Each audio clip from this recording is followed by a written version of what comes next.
Fanno il loro ingresso i professori Francesco Profumo, Marco Gilli e Guido Saracco, già rettori del Politecnico di Torino, che accompagnano i rettori dell'Università degli Studi di Torino, Università del Piemonte Orientale, Università di Scienze Gastronomiche, Università degli Studi di Bari Aldo Moro, Università degli Studi di Viterbo Latúcia, Politecnico di Bari. Fanno ora ingresso i delegati dei rettori e delle rettrici dell'Università degli Studi di Parma, Università degli Studi di Roma Foro Italico, Università Politecnica delle Marche, Luis Guido Carli, Università degli Studi di Udine, Campus Biomedico, Istituto Universitario di Studi Superiori di Pavia, Università degli Studi di Milano Bicocca, Università degli Studi di Foggia, Università della Valle d'Aosta, Università della Valle d'Aosta.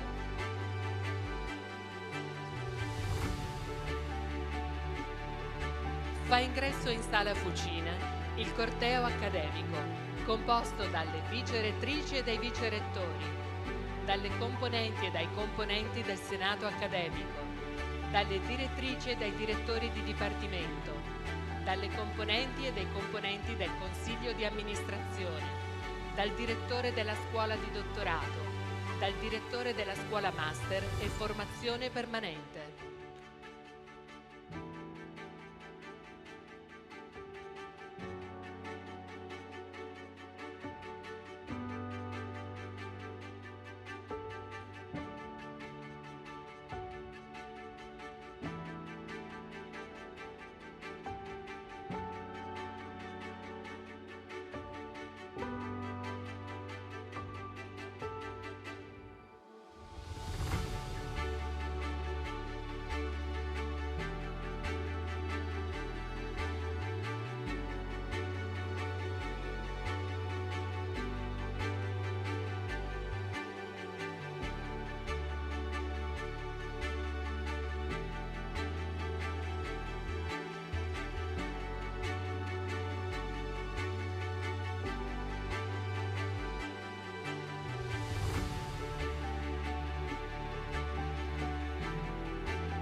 Fa il suo ingresso il magnifico rettore del Politecnico di Torino, Stefano Paolo Corniati, con il ministro per la pubblica amministrazione, Paolo Zangrillo, la presidente della Scuola Nazionale dell'Amministrazione, Paola Severino, la presidente della Conferenza dei Rettori delle Università Italiane, Laura Ramacciotti.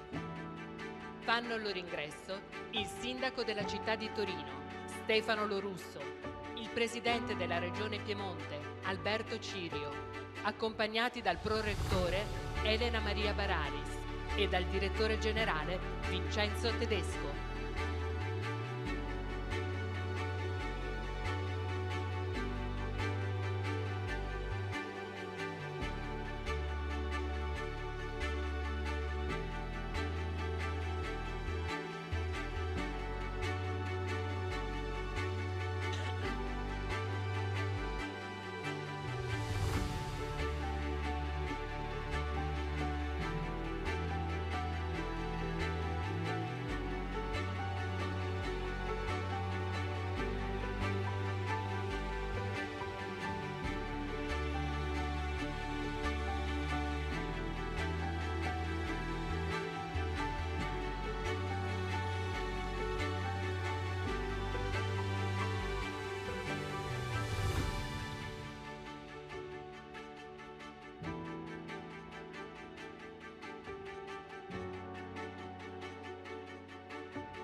Ha inizio l'inno nazionale e a seguire l'inno alla gioia, eseguiti dal coro di voci bianche del Teatro Regio Torino, diretto dal maestro Claudio Fenoglio.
Il ministro della Difesa Guido Crosetto, non potendo essere presente alla cerimonia, ha inviato un saluto con l'augurio di buon anno accademico a tutta la comunità.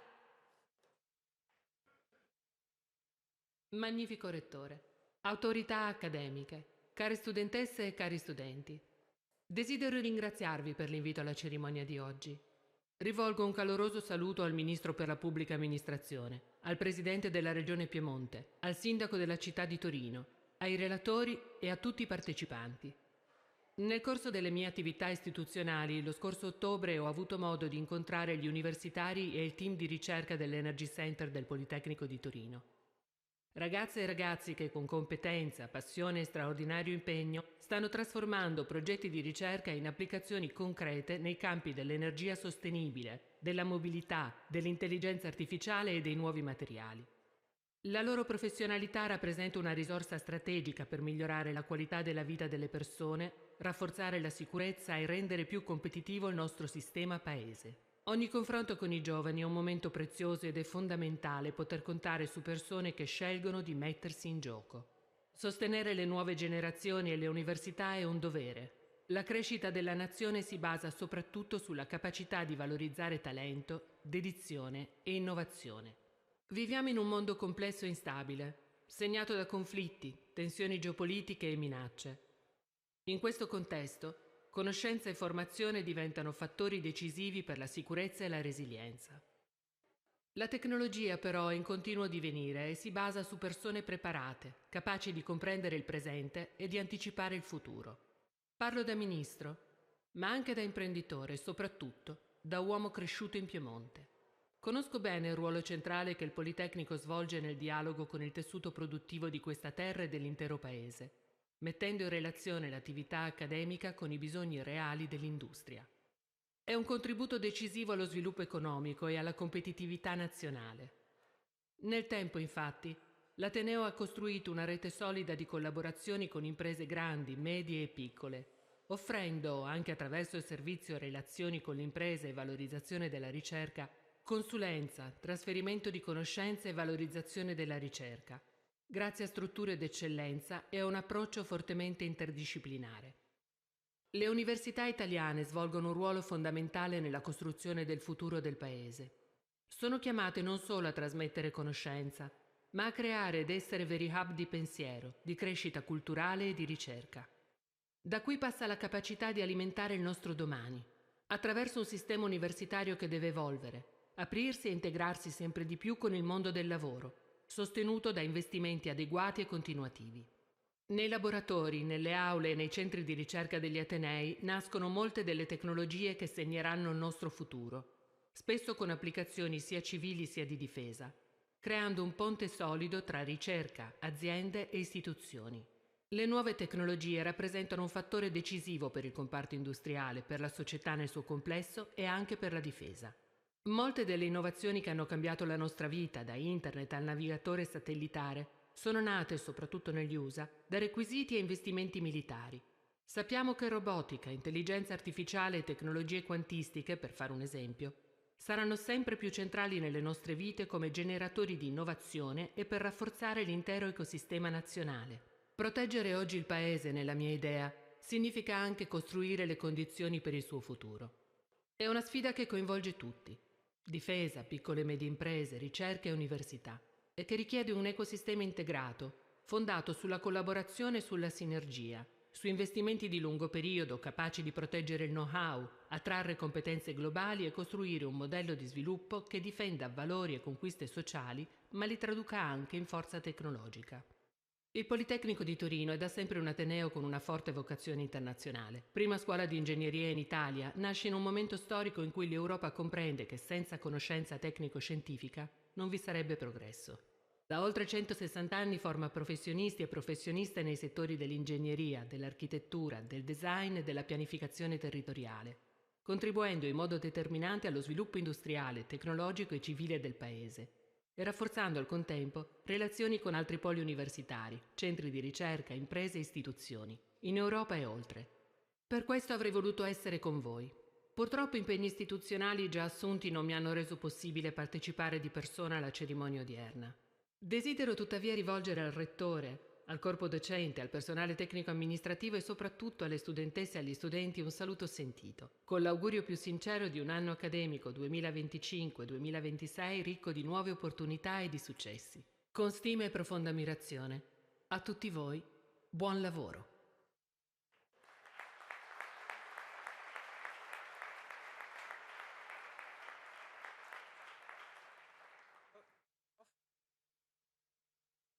Prende la parola il Presidente della Regione Piemonte, Alberto Cirio.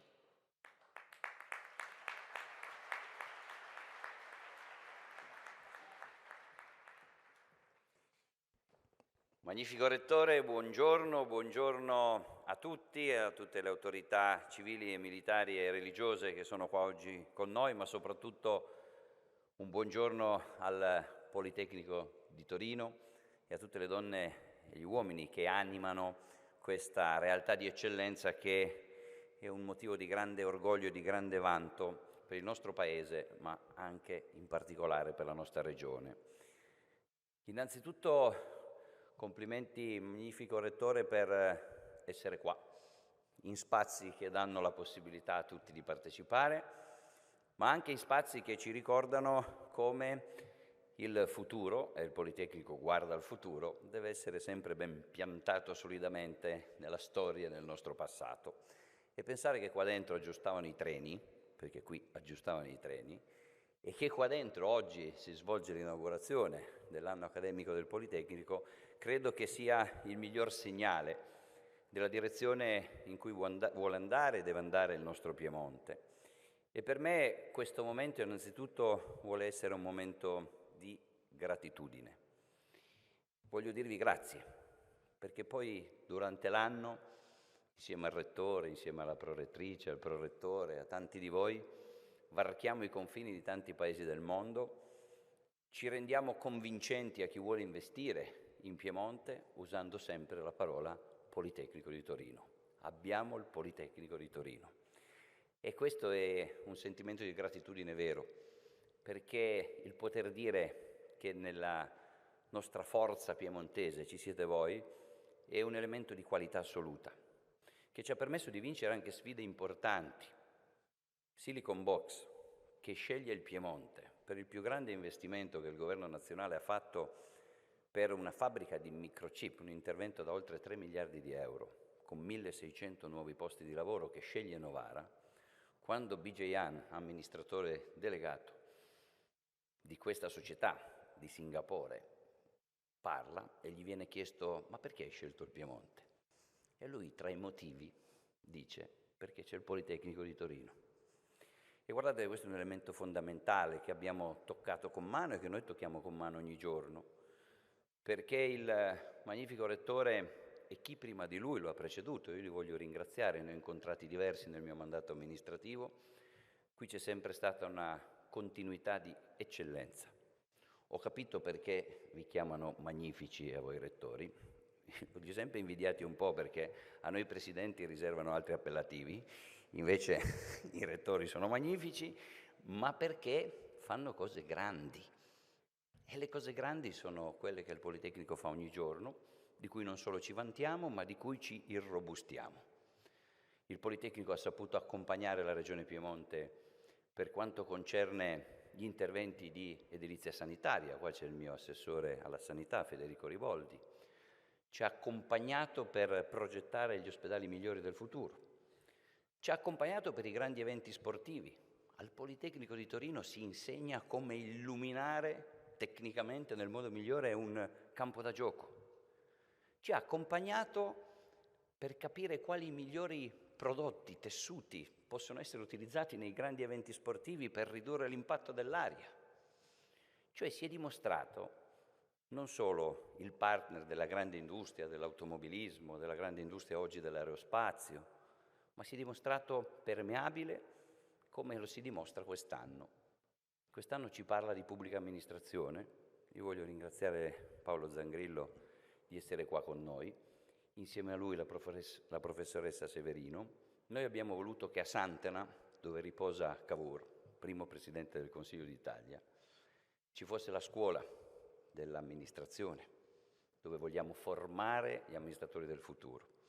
E su questo il Politecnico ha avuto un'apertura importante, anche favorito da questa nuova politica del merito che sta sempre di più permeando la pubblica amministrazione nazionale.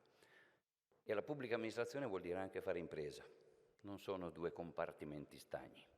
Parlare alle imprese vuol dire garantire anche una pubblica amministrazione efficiente, una pubblica amministrazione efficace e moderna, ma tutto passa attraverso la formazione. Ecco perché io le sono grato di questo e sono felice ed orgoglioso che il Piemonte non sia solo la patria laddove l'Italia è nata, ma sia anche la patria dove c'è lo straordinario Politecnico di Torino. Grazie.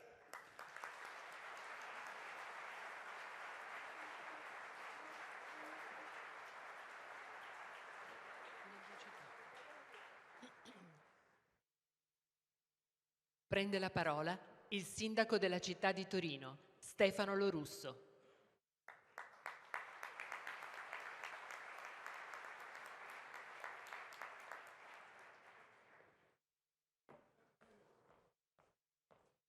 Io sono meno veloce da salire le scale di Alberto, quindi magnifico rettore Stefano, carissime autorità, studentesse e studenti, per me è davvero un'emozione incredibile essere qui all'apertura dell'anno accademico nel mio Ateneo con questa fascia tricolore a rappresentare la città, per tante ragioni che facilmente magari vengono anche intuite.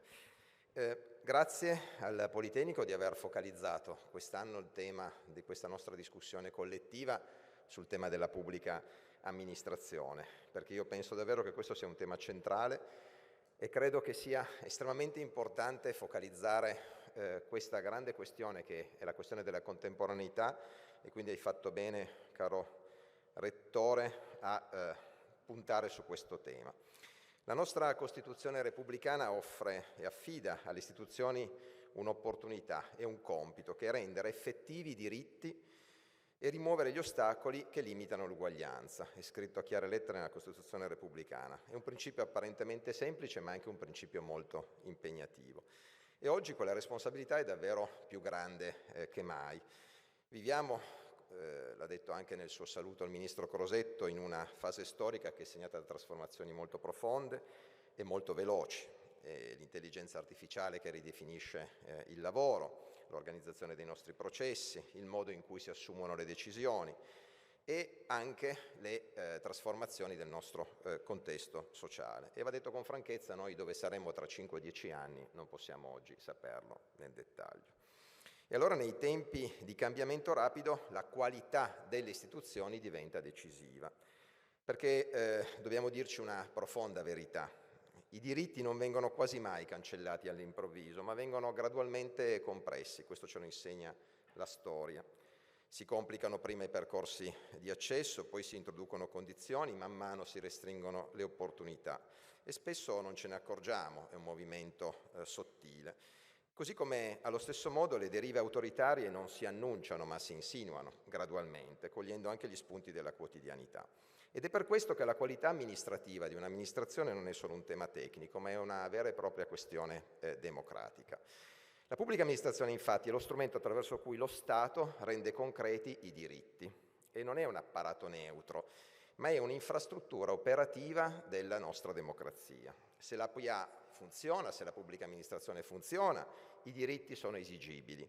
Se la pubblica amministrazione non funziona, i diritti invece restano formali sulla carta. E quindi l'efficienza amministrativa non è solo un indicatore di performance, ma è una vera e propria condizione democratica.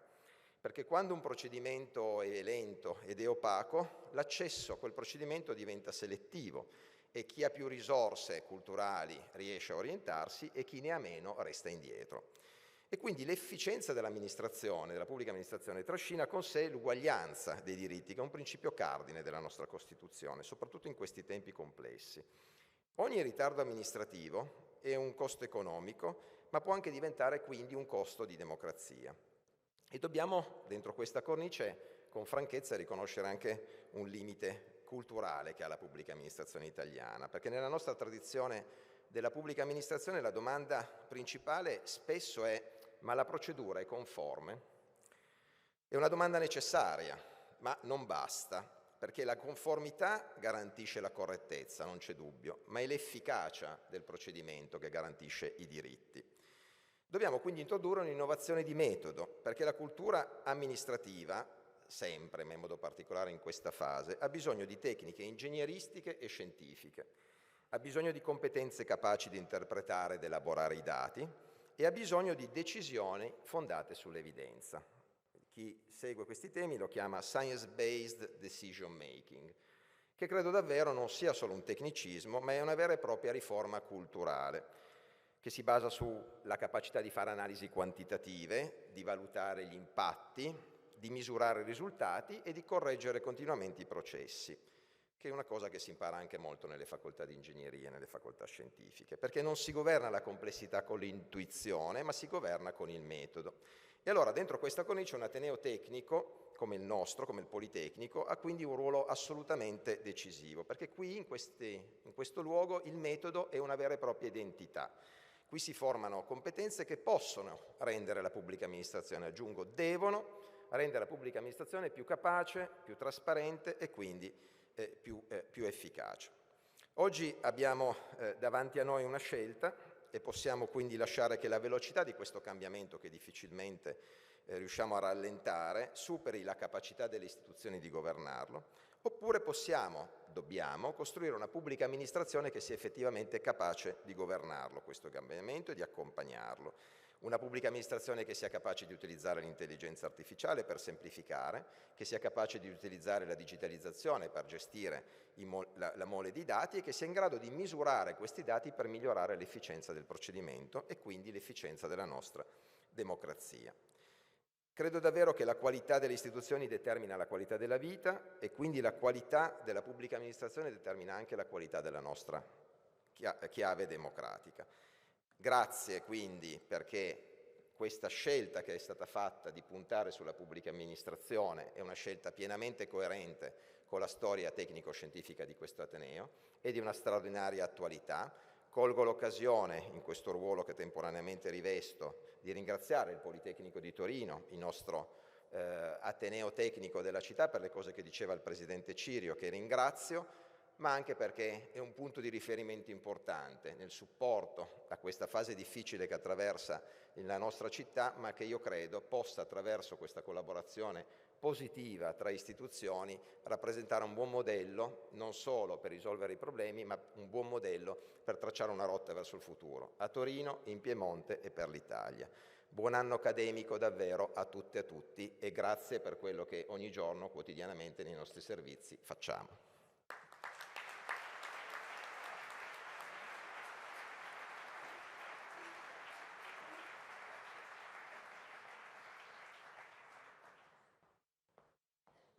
Prende la parola il direttore generale del Politecnico di Torino, Vincenzo Tedesco.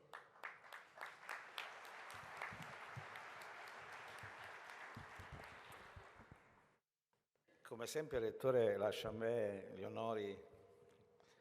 fare gli onori di casa, diciamo, perché anche l'anno scorso toccava a me. E prendo appresso le parole del Presidente Cirio, che il Politecnico fa cose grandi, facciamo cose grandi, siamo in una cosa grande quest'anno rispetto alla consueta aula magna Giovanni Agnelli.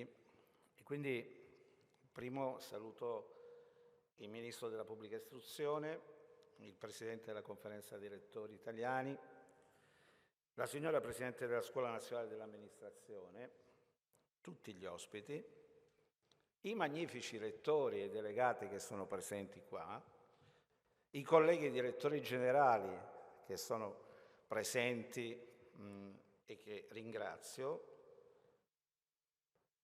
e le studentesse e gli studenti. Però permettetemi anche di fare un ringraziamento alla formidabile squadra del Politecnico di Torino che sta rendendo possibile, insieme ai colleghi tecnici delle officine grandi riparazioni, questo evento, e senza di loro non potremmo neppure salire sul palco, quindi questo è importante.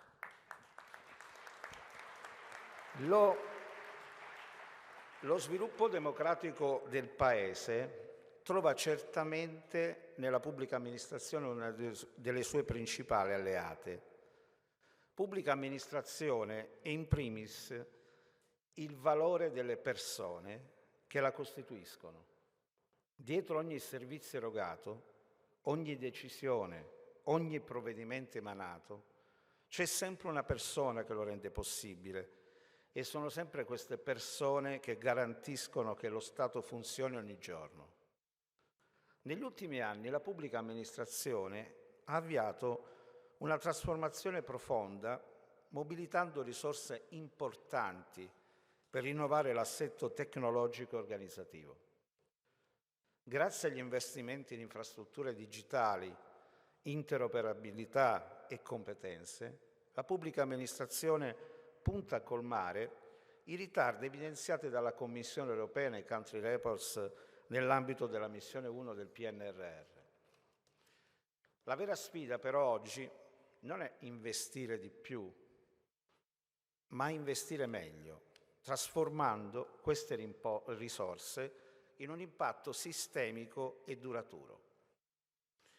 L'innovazione tecnologica rappresenta infatti un fattore abilitante per rendere la pubblica amministrazione più efficiente, intelligente e proattiva, orientata al risultato, soprattutto nei processi più complessi e strategici.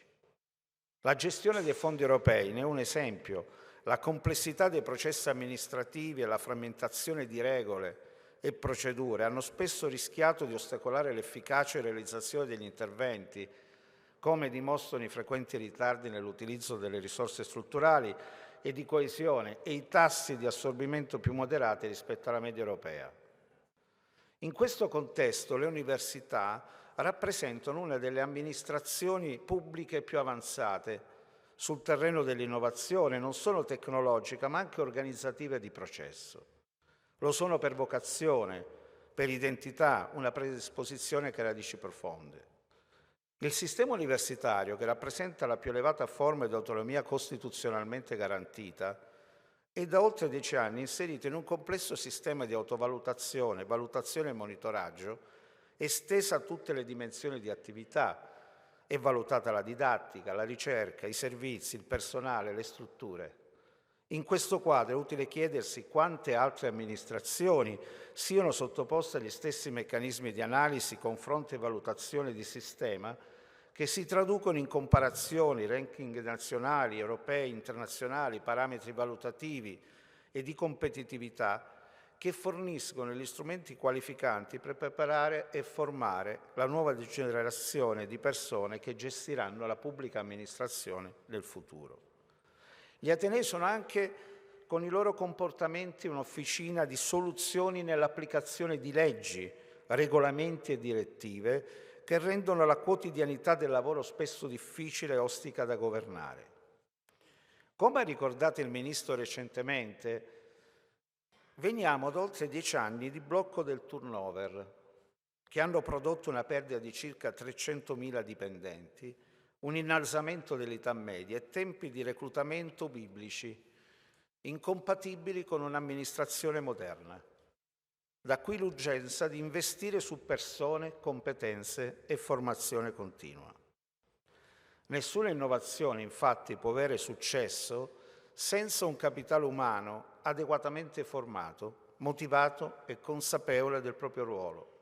La sfida della pubblica amministrazione moderna non è soltanto adottare nuove soluzioni tecnologiche, ma soprattutto accompagnare le persone nel cambiamento, aiutandole a sviluppare un mindset aperto, flessibile, orientato all'apprendimento continuo. In quest'ottica la formazione diventa strumento indispensabile allo sviluppo del personale. La formazione erogata in Ateneo al personale tecnico amministrativo e bibliotecario nel 2025 è stata centrale per affrontare la complessità della normativa e per ripensare in ottica di semplificazione i processi amministrativi, così come indicato nel piano strategico. Il Politecnico di Torino ha registrato un totale di 41.343 ore di formazione e 9.307 momenti di formazione individuale, con un aumento del 65% rispetto al 2024. In media ogni dipendente ha fruito di 40 ore di formazione e partecipato a 9 corsi ed è stato il 98% del personale ha partecipato almeno ad un corso. Dopo 2 anni dall'avvio invece dell'iniziativa Syllabus, l'86% del personale si è registrato alla piattaforma. Di questi 812 hanno fatto almeno un test di assessment con livello superiore all'azzeramento iniziale e concluso in toto il percorso formativo, il 79% di tutto il personale. Non solo, abbiamo anche pensato alla dimensione internazionale e al contesto delle lingue, acquisendo una piattaforma in base al quale dedicata all'apprendimento e al potenziamento delle competenze linguistiche. 651 dipendenti in soli 4 mesi si sono già iscritti alla piattaforma, 348 hanno iniziato la formazione, abbiamo erogato 1737 ore di formazione e 427 dipendenti hanno svolto il test conclusivo di competenze. La pubblica amministrazione italiana però invecchia e i numeri lo confermano.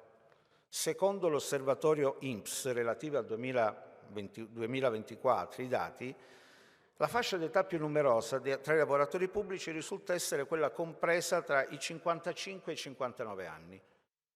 Quasi 662.000 dipendenti, circa il 18% del totale. Un apparato statale sempre più maturo e destinato nei prossimi anni a un massiccio ricambio generazionale. L'Istituto Nazionale di Previdenza Sociale stima infatti che entro 10 anni circa un terzo del personale della pubblica amministrazione attualmente in servizio raggiungerà l'età pensionabile. Un dato che apre una doppia sfida. Da una parte abbiamo quello di garantire lo sviluppo rapido di competenze e funzione adeguato in un apparato già oggi gravato da importanti carenze di organico. Dall'altro, quella di rendere attrattiva la carriera pubblica per le nuove generazioni, spesso più orientate verso il settore privato, verso esperienze lavorative all'estero. Il tema della riqualificazione del personale e del ricambio generazionale richiede anzitutto una riflessione sia sui meccanismi di reclutamento, sia nell'ambito della trasmissione di saperi e competenze dei colleghi più esperti ai colleghi più giovani. A questo nelle università si aggiunge un ulteriore dato critico.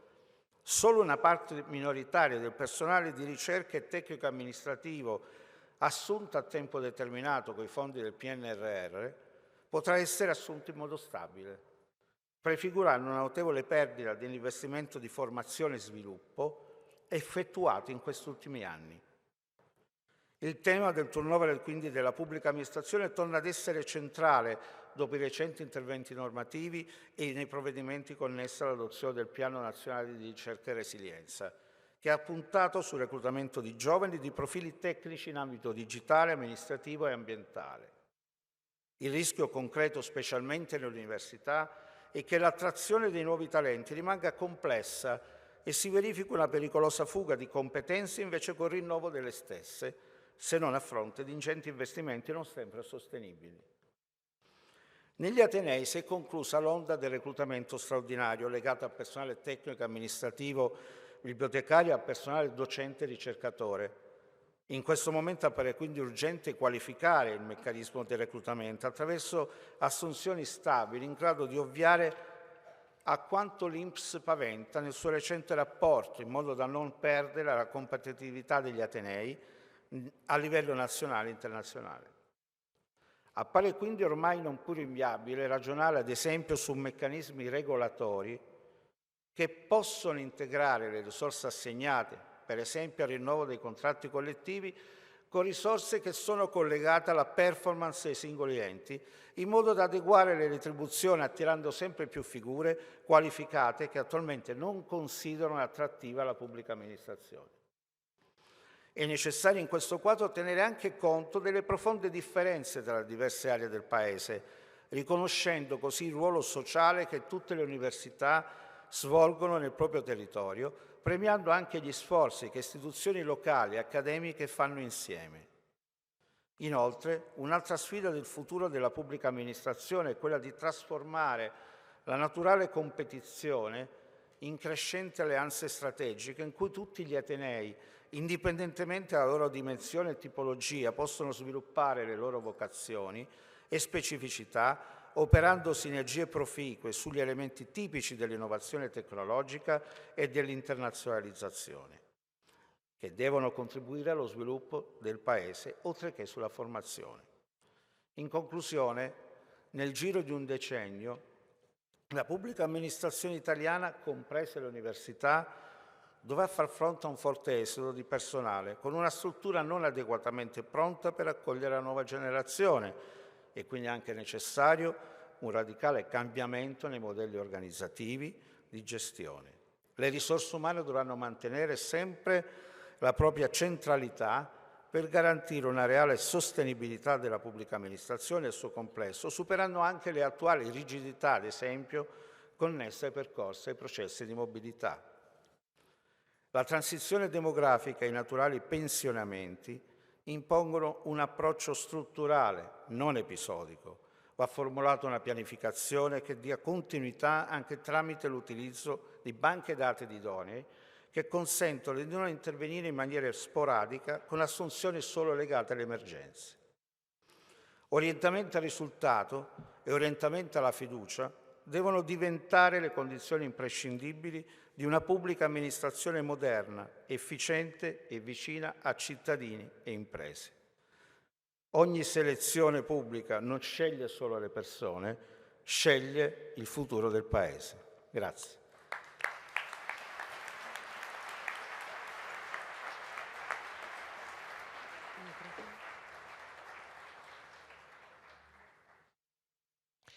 Prende la parola il rappresentante del corpo studentesco, vicepresidente del Consiglio delle studentesse e degli studenti del Politecnico di Torino, Lorenzo Baffert.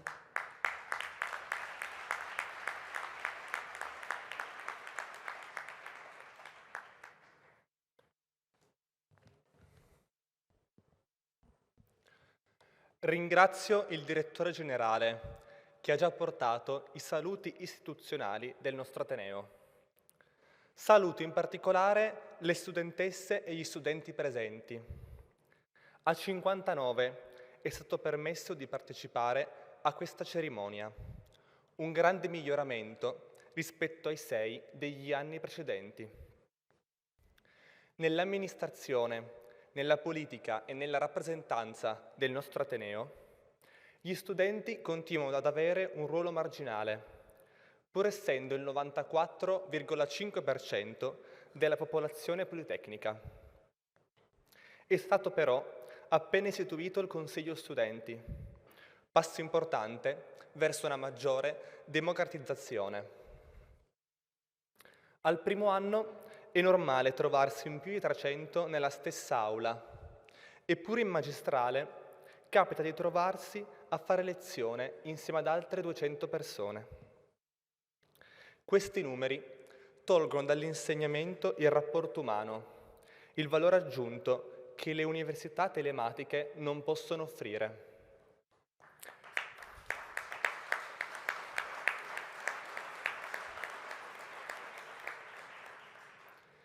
Si sta progressivamente rinunciando alla pretesa di maggiore qualità data dal contatto studente-docente, arrivando ad accettare di fare alcune lezioni solamente online, pur di crescere numericamente, e sminuendo la questione con toni paternalistici quando esprimiamo il nostro dissenso a riguardo. Il tema della cerimonia di quest'anno nasce dalla volontà del Politecnico di Torino di affermarsi come riferimento per la pubblica amministrazione. Questa necessita di tecnici che sappiano pianificare con un approccio scientifico-ingegneristico, in un contesto in cui la tecnologia si evolve più velocemente di quanto possano farlo le politiche e le normative. Le sfide del nostro tempo, come la diffusione dell'intelligenza artificiale, la transizione ecologica e l'adattamento alla crisi climatica, per essere affrontate richiedono la collaborazione tra figure di diversa formazione, che possano mettere a disposizione la propria sensibilità tecnologica, giuridica economica e umanistica, con interdisciplinarità. La pubblica amministrazione ad oggi però non è attrattiva.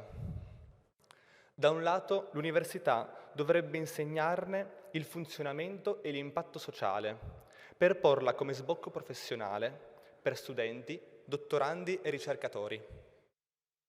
Dall'altro lato, lo Stato dovrebbe rendere queste occupazioni più appetibili, in primo luogo aumentando i salari, in secondo luogo dando maggiore rilievo in fase di selezione e avanzamenti di carriera a titoli come il dottorato, che oggi non vengono sufficientemente valorizzati.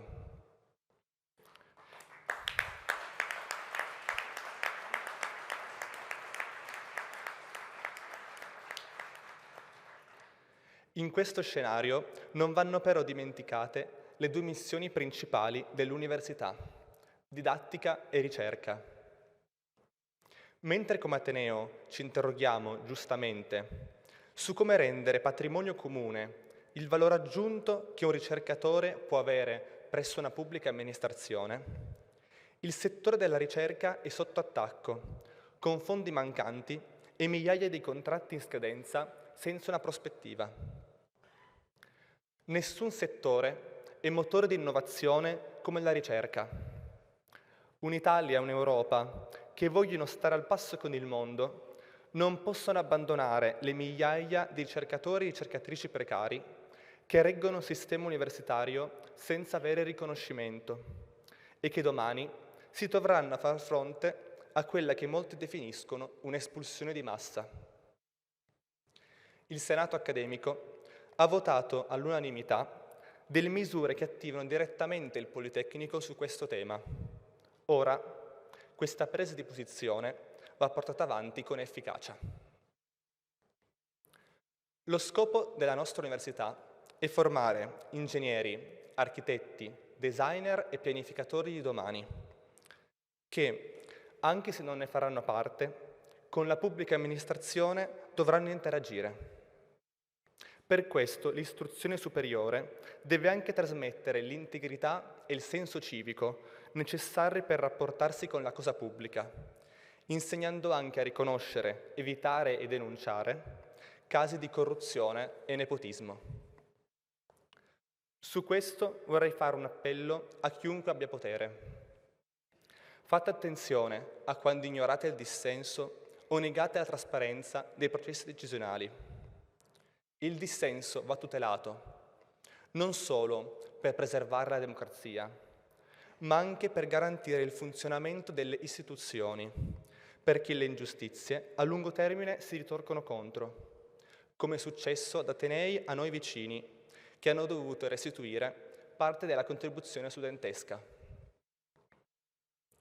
Il nostro ateneo, e in particolare sul sistema didattico, necessita di innovazione per affrontare e superare importanti criticità esistenti. A mio avviso, la più allarmante è il numero elevato di studenti che, dopo aver iniziato presso il Politecnico di Torino il loro percorso universitario, abbandonano gli studi prima di conseguire la laurea triennale. L'abbandono degli studi non può essere interpretato come una scelta individuale, né come una mancanza di impegno.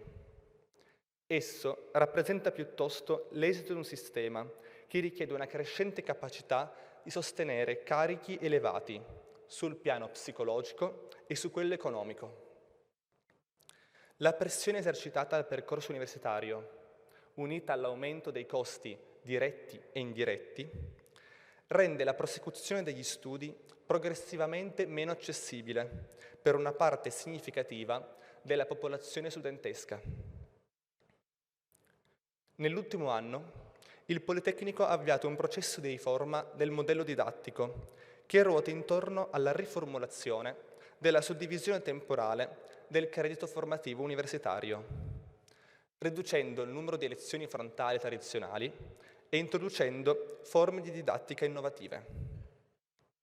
Tale processo ha limitatamente coinvolto la comunità studentesca, ponendosi in ascolto, ma ignorando osservazioni e necessità diffuse, quando queste risultavano in contrasto con la visione della componente docente.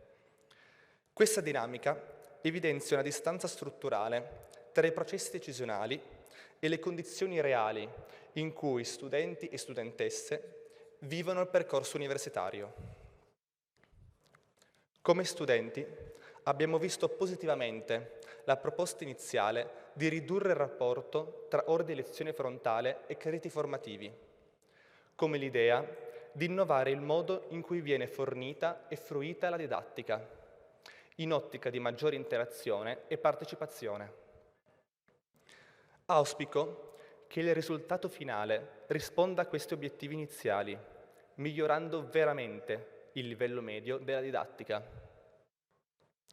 Mi auguro che questa riforma non venga annacquata per minimizzare il carico dal lato docente. Non dimentichi le esigenze di chi lavora mentre studia, vincolando gli studenti a una presenza costante, e non impedisca la discussione di una revisione anche del numero di appelli d'esame, oggi drasticamente insufficienti. A contribuire a rafforzare il meccanismo che porta all'abbandono degli studi, se non alla rinuncia in partenza degli stessi, sono anche le politiche governative regionali sul diritto allo studio, che in un contesto di continuo definanziamento si appellano al principio di un merito che si fonda in larga misura sulle condizioni familiari di origine, in particolare economiche. L'ente regionale per il diritto allo studio universitario della Regione Piemonte si trova a operare a fronte di un numero crescente di studenti, con risorse insufficienti, producendo ritardi nell'erogazione dei servizi e un aumento strutturale degli idonei non beneficiari.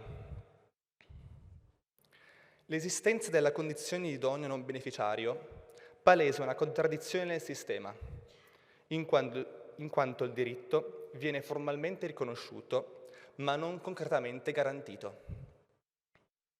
Parallelamente, l'aumento della contribuzione studentesca incide in modo significativo sulle possibilità di accesso e permanenza all'università.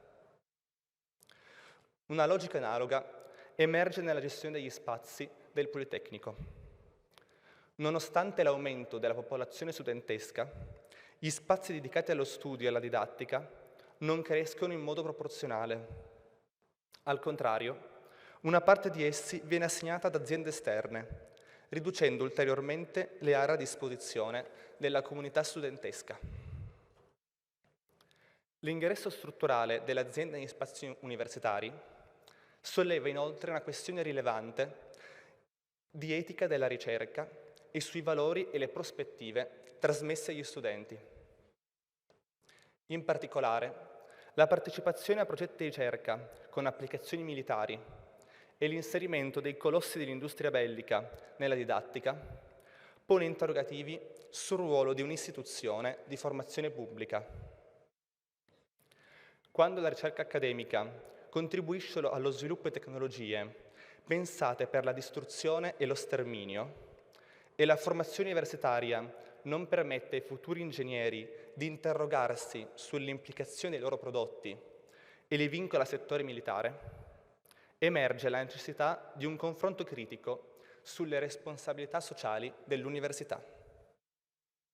Un'università pubblica non può limitarsi ad essere un luogo di eccellenza tecnica, ma deve interrogarsi sulle implicazioni sociali, politiche, ecologiche ed etiche delle proprie attività di ricerca e formazione.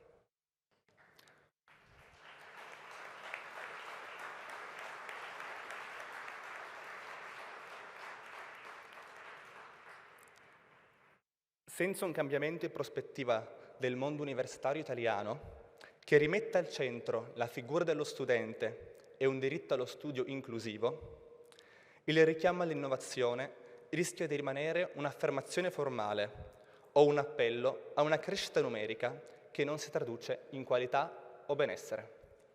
Buon anno accademico a tutti e a tutte.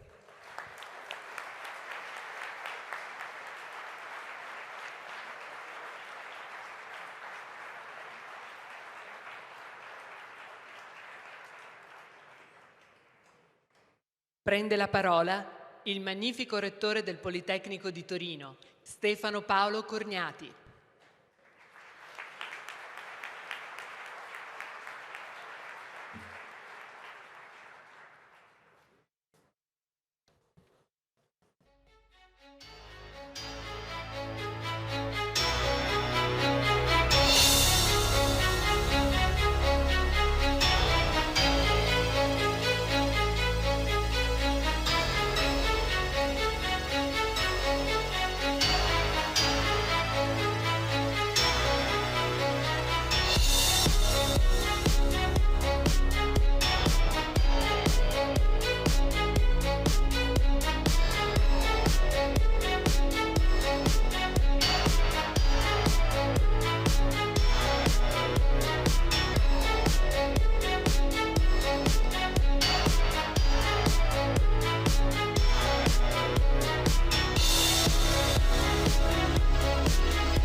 Premetto che non mi ricordavo prima del video delle tante cose che abbiamo fatto insieme.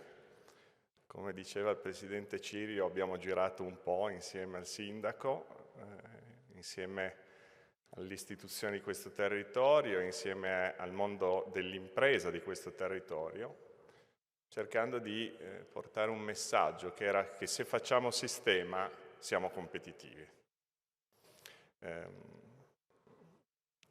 Quando ho rivisto questo video, ho ricordato qual era, prima di tutto, il tema dello scorso anno, l'internazionalizzazione.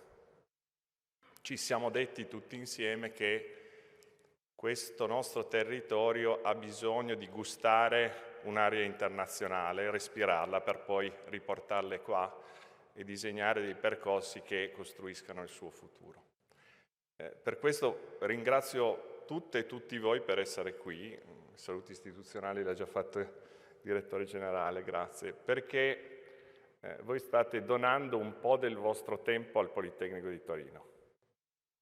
Tutti voi siete super impegnati, il tempo è il dono più prezioso, il fatto che siate qui a condividere dei pensieri con noi e una visione con noi è il dono più grande che potevate farci.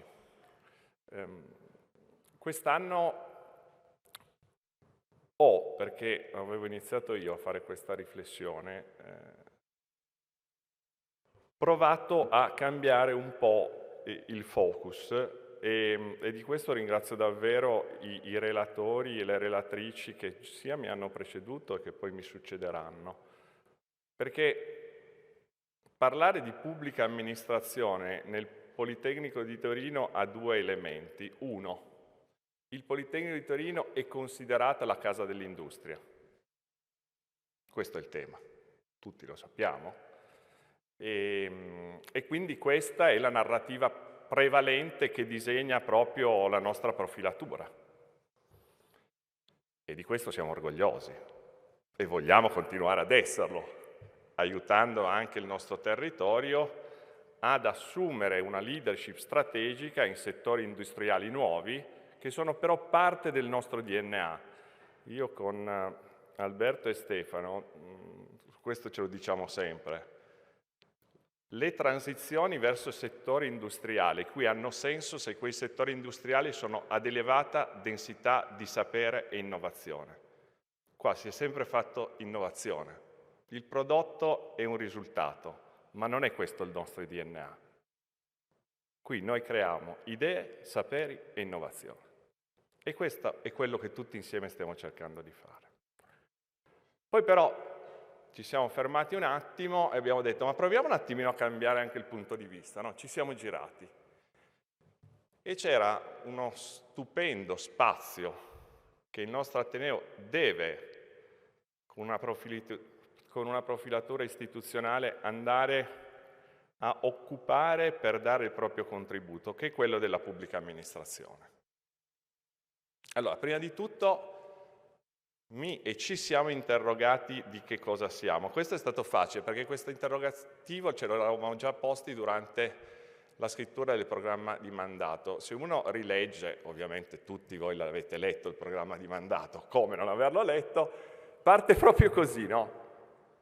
Il Politecnico di Torino è un'università pubblica, è una pubblica istituzione. Beh, ma allora se questo è il fondamento da cui noi poi costruiamo il nostro sapere, diventa facile dire che conseguentemente la relazione con la pubblica amministrazione diventa naturale. Ed in effetti è così, è già così. L'altro aspetto è invece comprendere appieno come il nostro Ateneo può e deve diventare protagonista di un percorso che lo venga a affiancarsi alla pubblica amministrazione, ma non solo per le attività che ogni singolo individuo fa. Io ho tanti colleghi e colleghe che da sempre lavorano con la pubblica amministrazione, io per primo. Però un conto è dire che un professore, una professoressa, un ricercatore, una ricercatrice lavora con la pubblica amministrazione. Un altro è dire che il Politecnico di Torino si struttura per operare insieme alla pubblica amministrazione. Cioè quella roba che c'era prima, l'istituzione, il nostro Politecnico di Torino è strutturato per dialogare, comprendere insieme i bisogni e poi insieme creare un percorso che vede quella pubblica amministrazione, come abbiamo deciso di chiamarla, palestra di innovazione. E come il ministro mi ricordava, sì, è proprio quella roba lì, no? Cioè dove proprio fai palestra, dove ti alleni. Quindi è un posto fisico che io posso toccare e che è fatto in modo straordinariamente bello da tanti luoghi che hanno degli attrezzi diversi. Allora, questo è quello che oggi noi vogliamo dichiarare. Cioè noi siamo qua, noi siamo sempre a disposizione, ma siamo qua a disposizione a comprendere come tutti quei luoghi, e qua io vedo veramente tutti i luoghi della pubblica amministrazione, grazie, come le competenze tecnologiche di un Ateneo che ha nella tecnologia la propria vocazione possono essere messe a disposizione per iniziare un percorso di innovazione su tutti i settori della pubblica amministrazione. Poi, sempre per coerenza, perché su questo ci tengo soprattutto rispetto alla mia comunità, sono andato a riprendermi quegli elementi centrali che ci sono sia sul programma di mandato, che è stato votato dalla comunità, sia sul piano strategico che è stato votato dagli organi. Allora, qui era riportato proprio questo, cioè noi vogliamo diventare un interlocutore autorevole, riconoscibile e riconosciuto per la pubblica amministrazione e vogliamo affiancarla mettendo a disposizione le nostre competenze tecnologiche sia sulla parte attuativa, sul fare delle cose, ma anche entrando su quei tavoli in cui si formano le leggi, le norme e tutta quella che è la regolamentazione. Quando con Lorenzo Buffer ci siamo parlati, io gli ho chiesto: Lorenzo, ma tu quel mondo lì lo vedi come tua opportunità? E inizialmente Lorenzo mi dice: ma io non è che la riesco a vedere molto bene.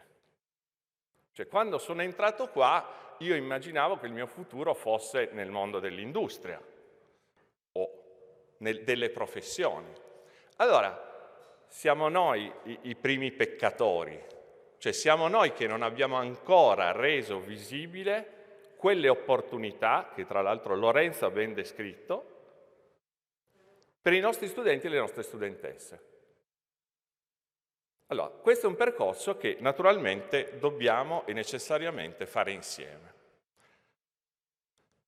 Ora, quello che mi rende veramente entusiasta di tutto questo è che ci sono dei livelli in cui possiamo lavorare che entusiasmano tutti noi e diciamo, sapete, qui è un ateneo posso dire, di gente pratica, che è gente che vuol fare.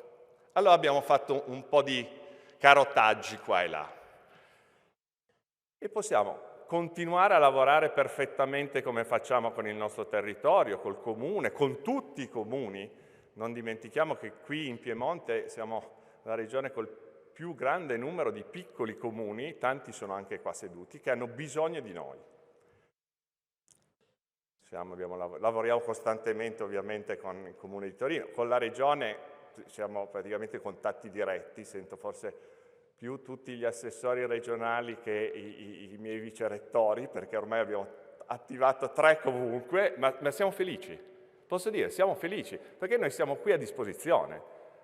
Ieri tra l'altro sono andato, vado su internet, esce Politecnico di Torino, università statale. E beh certo, siamo un corpo dello Stato, meno male. Allora, questa dimensione che qui è già radicata, assolutamente, dobbiamo anche portarla sulle altre dimensioni. Quella italiana, devo dire che in questi quasi 2 anni di rettorato abbiamo iniziato collaborazione con tutti i ministeri, con tutti, dal Ministero della Pubblica Amministrazione a quello del Lavoro. Quindi non ho toccato quelli più tecnologici, ma anche in Europa. In Europa, laddove si creano le direttive che poi hanno un effetto diretto su quelle che sono le nostre opportunità di legiferare, bisogna avere competenza tecnologica.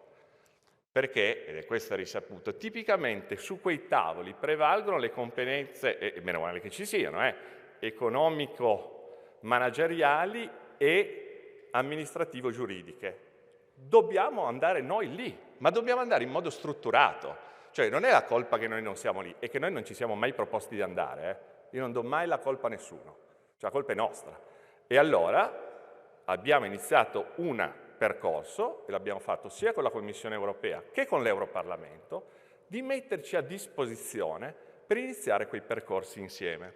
E tra l'altro la vice rettrice che segue queste cose che vedo là, mi dice che è una esperienza che entusiasma non solo i professori, ma i nostri giovani ricercatori e ricercatrici. La nostra consulta giovani è quella che è di fatto maggiormente impegnata in questi track.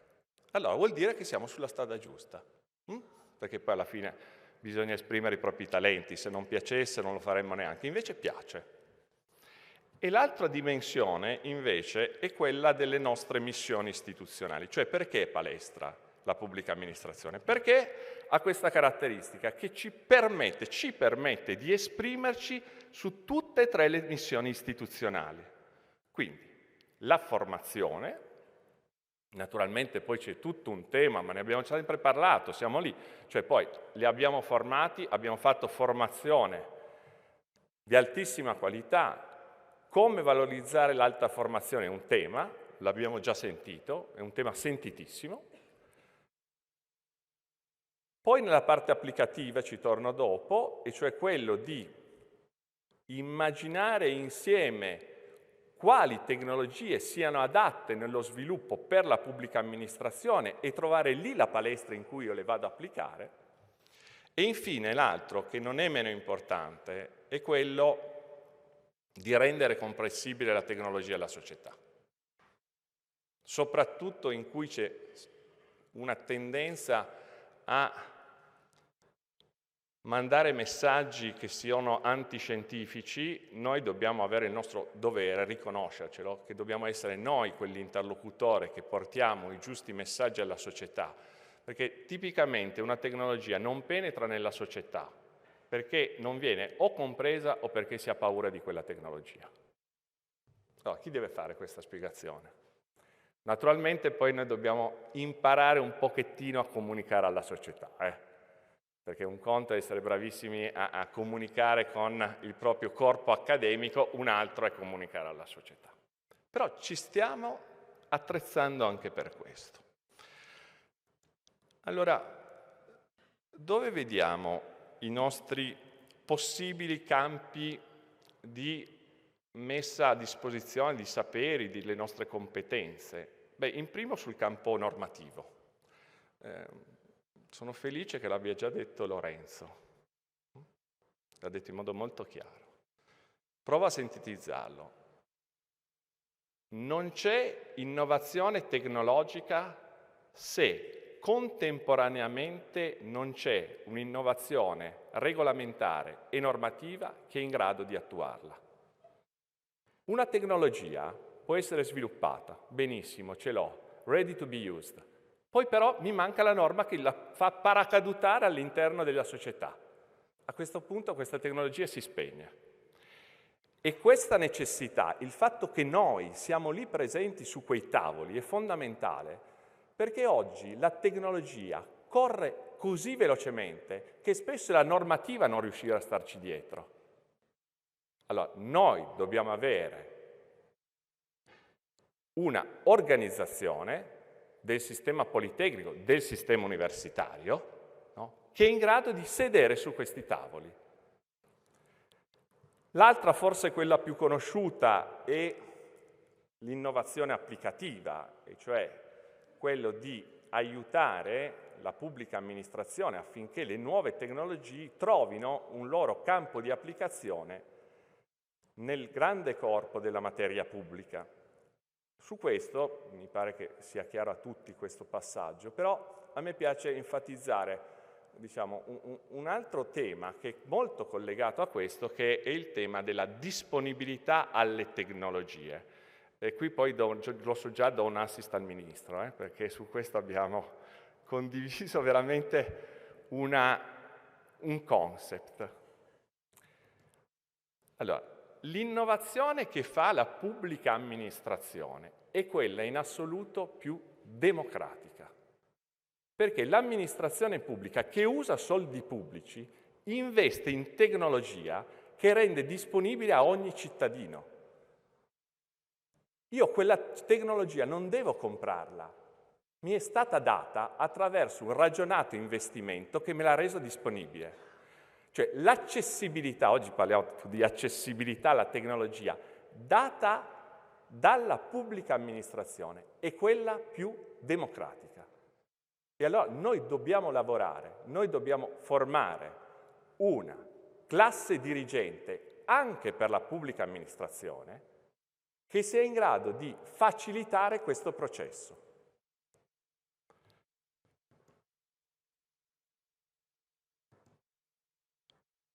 Cosa facciamo allora? Perché poi uno parla, però alla fine deve anche fare. Allora, prima di tutto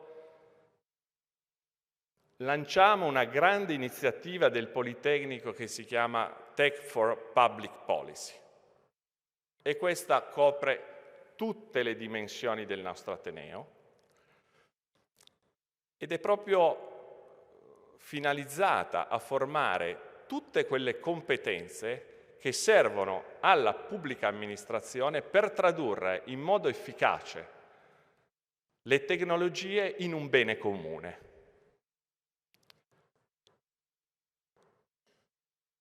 Come al solito abbiamo detto dove partiamo. Allora, partiamo da qua. Partiamo dai nostri studenti e dalle nostre studentesse. Formiamo allora una leadership che sia in grado di avere un solido fondamento di cultura tecnologica, ma che cresce anche nella sensibilità delle competenze nelle politiche pubbliche. Questo oggi noi non ce l'abbiamo. E invece adesso lo facciamo. E ieri proprio pomeriggio, nelle prove qui, abbiamo deciso, prossima estate, di lanciare una Summer School di Tech for Public Policy aperto, lo dico agli studenti e alle studentesse, a 50 studenti di laurea magistrale e di dottorato che hanno in loro questa fiamma ardente di voler contribuire allo sviluppo sociale come civil servant per la pubblica amministrazione. Quindi questa è la prima cosa. L'altra cosa naturalmente è metterci a disposizione. Quindi ci mettiamo come al solito pienamente a disposizione, e la rettrice Severino, presidente, con cui ci lega una piena sintonia di visione e di approcci. Lo sa già, ma lo ridico qui davanti a tutti. Noi siamo qui a disposizione. Siamo a disposizione della Scuola Nazionale dell'Amministrazione, siamo qui per dare i nostri saperi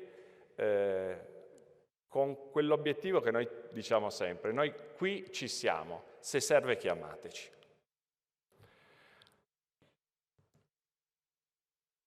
Chiudo con questo. Allora, io ritengo, e guardo la Presidente Laura Ramacciotti, cioè l'università vive perché è innovazione. Cioè, se quella roba lì che noi facciamo su tutte le nostre missioni ad un certo punto ci scordiamo, non abbiamo più ragione di esistere. Naturalmente noi abbiamo, come Politecnico di Torino, una storia lunghissima che ci vede e ci continuerà a vedere in dialogo costante con le imprese, perché lì, io ho voluto davvero, ieri ho cambiato anche questo termine, l'innovazione prende corpo, cioè diventa materica, cioè diventa una roba che io tocco, no? E lì sviluppiamo nuovi strumenti, nuovi prodotti, nuovi servizi, e questo è la nostra track storica con il mondo delle imprese. Ma dall'altra, oggi ne apriamo una chiara, con un vento che ci spinge fortissimo, che è quella della pubblica amministrazione, perché lì noi rendiamo l'innovazione accessibile alla società. E penso che questo sia poi l'elemento più importante, perché l'innovazione è il vero motore di una società democratica, che sia equa, che sia giusta, che sia inclusiva. Grazie, e adesso io non vedo l'ora di ascoltare i prossimi relatori. Grazie di cuore.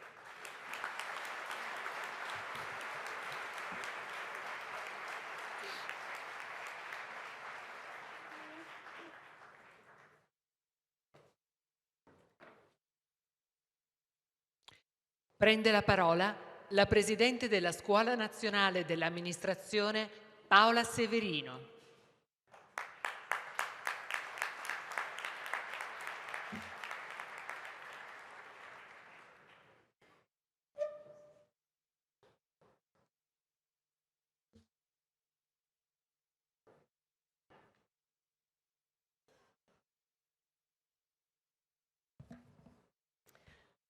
Signor Ministro della Pubblica Amministrazione, signor Presidente della Regione, signor Sindaco della città di Torino, magnifico Rettore, magnifici rettori presenti, loro delegati, signora Presidente della CRUI, rappresentanti degli studenti, studentesse e studenti, colleghe e colleghi del corpo accademico, personale tecnico amministrativo, ospiti illustri, gentili signore e signori. Spero di non aver dimenticato nessuno.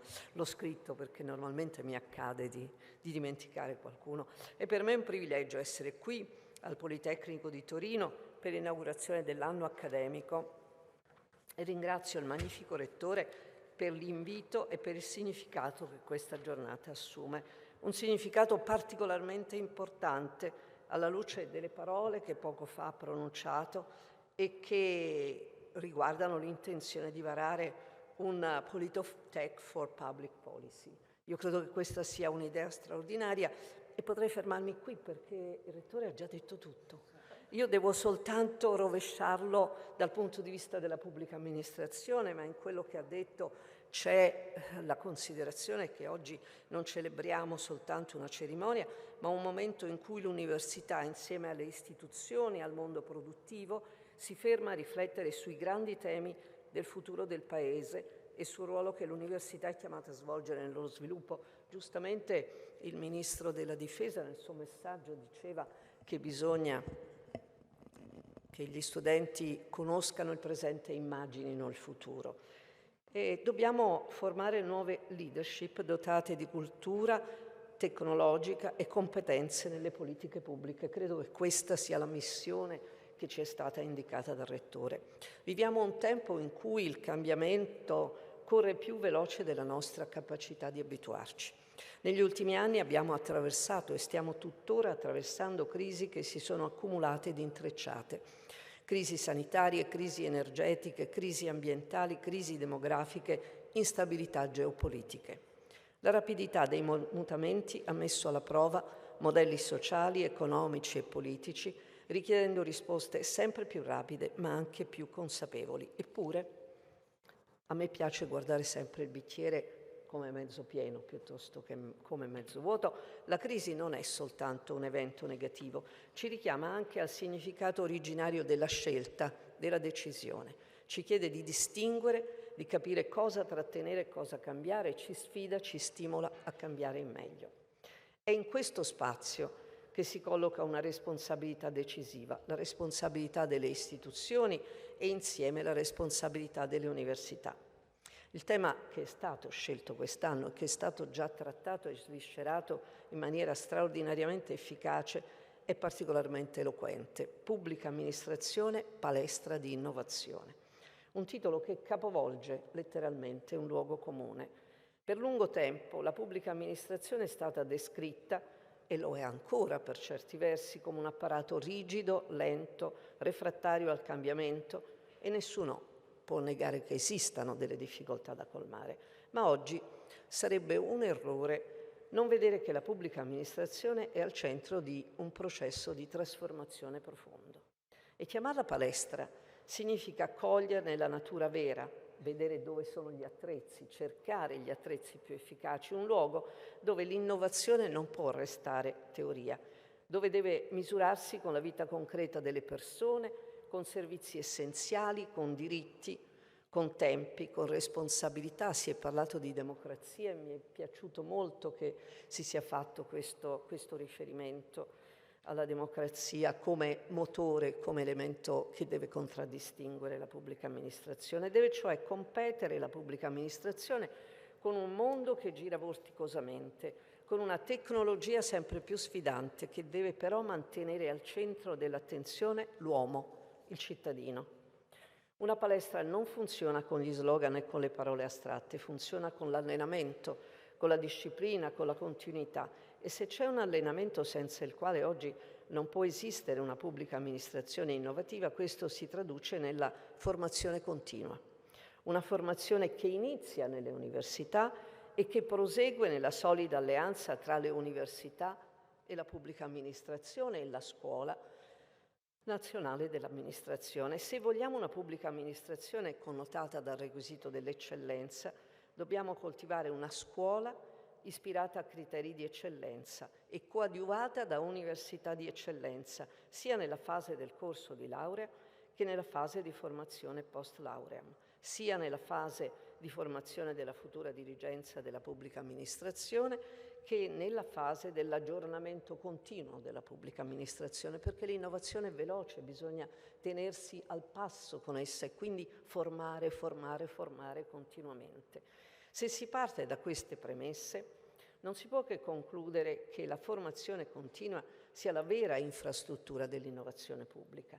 È meno visibile di una piattaforma digitale, meno fotografabile di un nuovo servizio online, meno immediata di un annuncio, ma è ciò che rende possibile la piena sintonia e la profonda sinergia tra sviluppo tecnologico e crescita della pubblica amministrazione. Senza formazione continua, la tecnologia resta un oggetto estraneo, le riforme restano sulla carta, i processi restano invariati, i divari tra pubblico e privato s'allargano.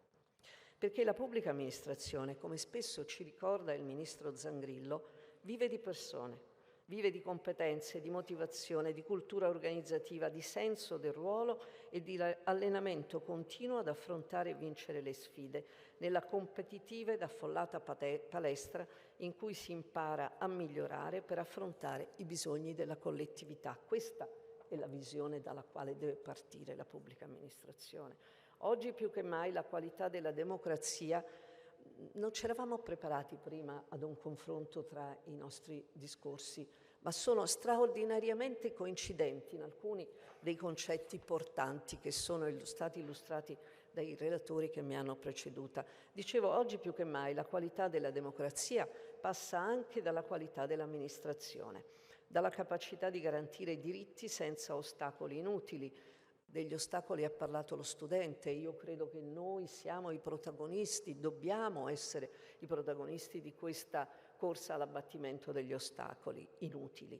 Dalla trasparenza delle decisioni, dalla prevedibilità dei tempi, dalla chiarezza delle regole, dall'inclusione reale di chi è più fragile, da un uso corretto della tecnologia e dell'intelligenza artificiale affinché siano al servizio dell'intelligenza umana e rimangano sempre sotto il governo di una mente umana capace di implementare l'utilità senza rendersene schiava. E questo il fondamentale compito di formazione di un'università di eccellenza, come quella dove voi giovani studenti avete la fortuna di allenarvi e in questo senso investire nella formazione continua significa investire su due valori fondanti, democrazia e merito.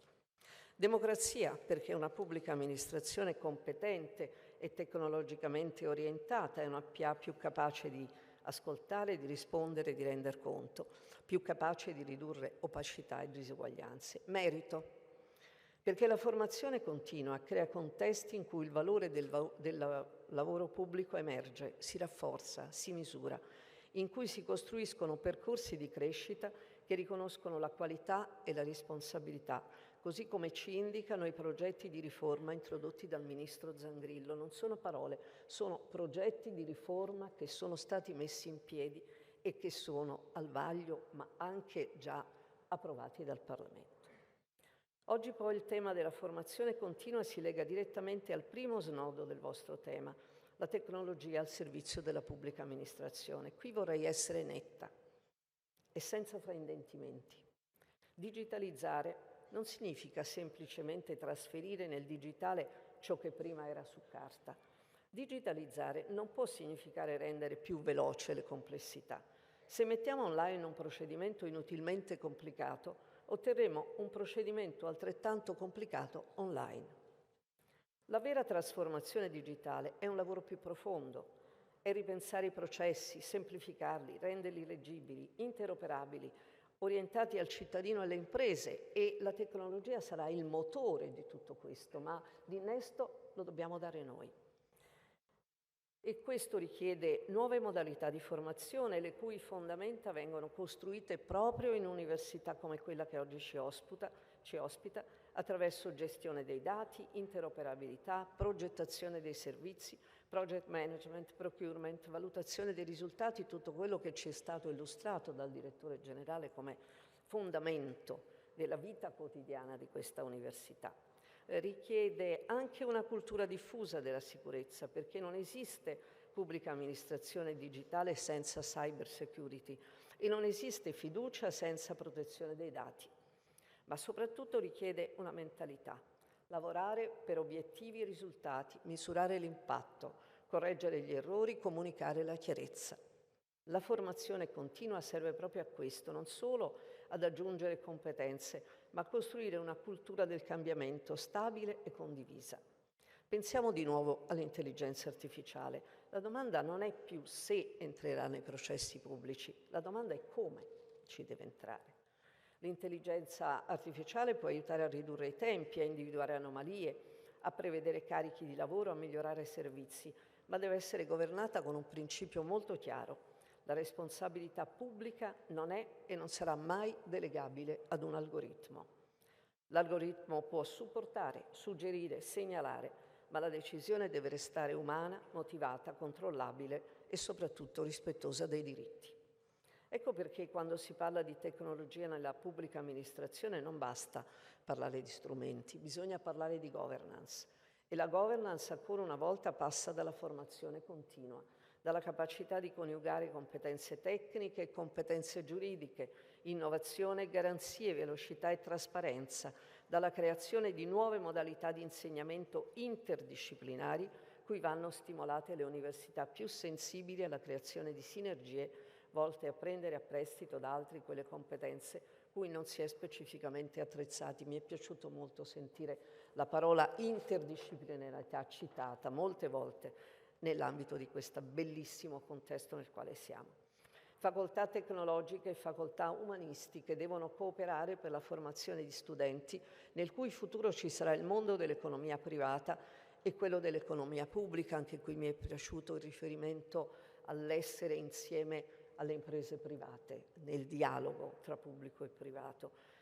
Ma in entrambi i casi si tratterà di ingegneri umanisti o di giuristi tecnologici, e questo è il risultato della interdisciplinarietà. Come ha felicemente sintetizzato il magnifico rettore, si tratta di una figura che deve avere la capacità di comprendere l'impatto sociale delle trasformazioni tecnologiche e capire pienamente che la progettazione, lo sviluppo, la costruzione di nuove tecnologie hanno effetto solo se esistono leggi e regole in grado di interpretarle e, aggiungo io nello stesso solco, sappia mettere a frutto quella forma di large learning che significativamente connota il modello italiano di formazione scolastica e che oggi viene apprezzato e, consentitemi di dire con orgoglio, invidiato dal modello anglosassone, al quale noi ritenevamo di doverci ispirare, ma oggi siamo noi a ispirare gli altri. Vorrei però evitare che queste riflessioni restino astratte. Proprio qui in Piemonte abbiamo un esempio concreto di ciò che intendo quando dico che la formazione continua è l'infrastruttura dell'innovazione pubblica. Mi riferisco al polo formativo territoriale della Scuola Nazionale dell'Amministrazione in Piemonte, il primo dei poli formativi territoriali già istituiti dalla SNAM. Ne avete fatto riferimento e vi ringrazio. È entrato ormai nel suo 4º anno di vita e grazie ai corsi che fino ad oggi hanno visto oltre 500 partecipanti sta dimostrando di essere uno straordinario laboratorio di innovazione pubblica ed è un laboratorio nel quale ci siamo per la prima volta incontrati con il rettore ed è lì che forse è nata la scintilla di questi nostri discorsi di oggi. È un polo alimentato da un'alleanza che considero esemplare. Le università piemontesi, la Regione, il Dipartimento della Funzione Pubblica. Un'alleanza che consente alla formazione di essere davvero una palestra, non un trasferimento unidirezionale di nozioni, ma un luogo di confronto tra amministrazioni, università, istituzioni centrali, tra chi progetta innovazione e chi tutela diritti fondamentali. In particolare, il Polo del Piemonte sta diventando un laboratorio di governance dell'intelligenza artificiale nella pubblica amministrazione, proprio perché qui formazione tecnica e formazione giuridica si intrecciano. È un punto decisivo, è un nostro dovere assicurare che l'uso dell'intelligenza artificiale resti sempre ancorato ai valori europei di trasparenza, responsabilità e tutela dei diritti fondamentali. Per la pubblica amministrazione significa assumere un ruolo guida, non solo recepire innovazioni, ma governarle con consapevolezza affinché diventino davvero strumento di inclusione e non di esclusione. Ed è per questo che viaggiamo insieme a questo Politecnico e al ruolo che oggi qui è stato sottolineato. Un Politecnico, per sua natura, conosce i sistemi complessi, sa cosa significa progettare robustezza e affidabilità, coniugare prestazioni e sicurezza, disegnare architetture interoperabili, trasformare i processi. Ce lo dicevano quelle bellissime immagini degli studenti e di tutte le attività che concretamente qui connotano questo Politecnico. E questo accade soprattutto se si ha la sensibilità di stimolare gli studenti, come ha fatto oggi il magnifico rettore, ad una visione innovativa e ad ispirarli anche a considerare come possibile punto di sbocco della loro formazione universitaria, scusate, anche la pubblica amministrazione. E anche questo è già un concetto concreto. Io vi voglio raccontare l'esempio di una studentessa bravissima che ha sostenuto con me l'esame di cyber security. Alla fine dell'esame, il 30 e lode era scontato perché era bravissima, le ho chiesto cosa avrebbe voluto fare dopo la laurea e, diversamente da quanto accade normalmente con gli studenti, mi ha risposto, normalmente mi dicono voglio fare il magistrato o l'avvocato, e mi ha risposto vorrei fare il corso concorso per la pubblica amministrazione. Credetemi, sono rimasta davvero colpita, anche perché tutto questo vuol dire un ringiovanimento della pubblica amministrazione, vuol dire che nella pubblica amministrazione entreranno giovani di valore, giovani che avranno un master o un dottorato di ricerca. Ecco come si fa la valorizzazione dei dottorati di ricerca, rendendoli titolo per entrare a far parte della grande comunità della pubblica amministrazione ed entrarci dalla porta principale, entrarci come dirigenti.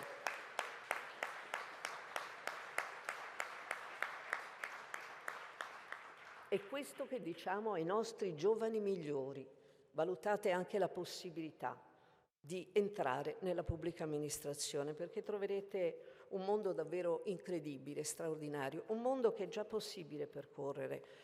Vedete, anche qui per la prima volta abbiamo avuto una laureata in ingegneria che ha vinto il corso concorso. E noi ne siamo straordinariamente felici, ma mi sembra che anche lei ne sia felice. Io ho assistito al suo percorso di formazione, perché il corso concorso, come sapete, è formato di 2 fasi. Quello selettivo attraverso un concorso pubblico che pure abbiamo cercato di innovare introducendo la prova della capacità di risolvere problemi, una prova nuova ma straordinariamente efficace per selezionare coloro che i problemi li dovranno risolvere nell'ambito della pubblica amministrazione. E non basta, perché poi c'è un corso che dura 6 mesi ed è un corso residenziale nell'ambito del quale le varie materie si mescolano tra di loro. Un corso assolutamente interdisciplinare dal quale i nostri vincitori del 10° corso concorso sono usciti l'altro ieri.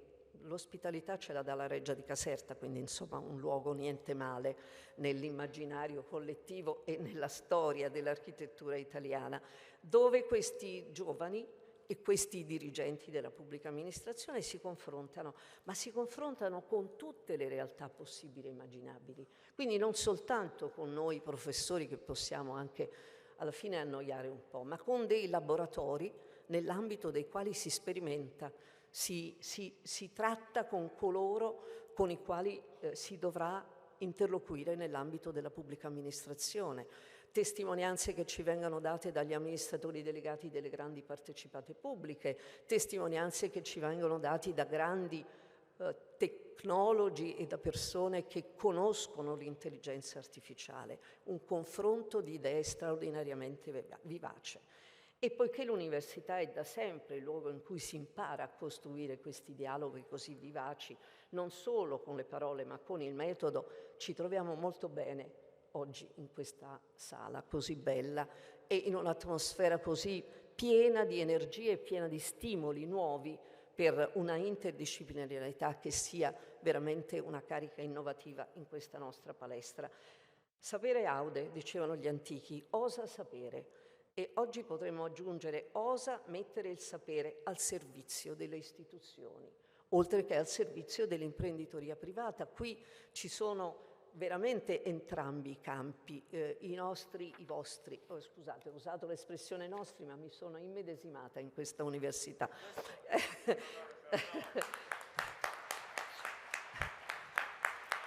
Grazie. Come vedete io cerco di seguire una trama, ma poi c'è un punto nel quale non riesco più a leggere, mi devo distaccare perché i sentimenti prevalgono forse sullo sforzo intellettuale di contenerli.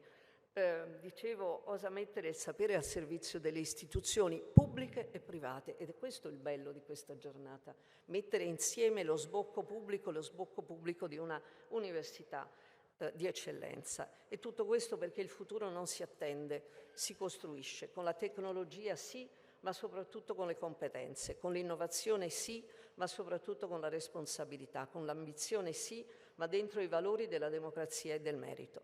Vi ringrazio per l'ascolto e per l'onore di essere qui con voi. Buon anno accademico a tutte e tutti.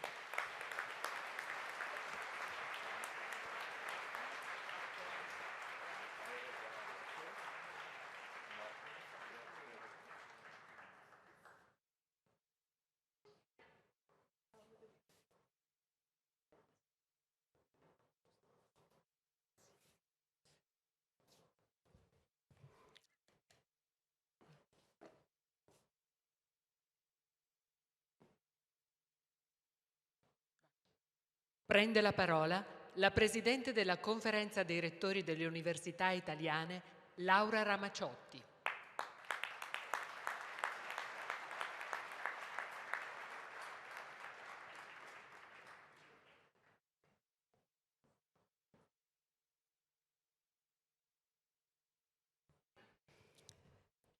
Autorità civili, militari e religiose, caro Magnifico Rettore, cari rettori, care rettrici, care colleghe e colleghi del personale tecnico amministrativo, carissime studentesse, carissimi studenti.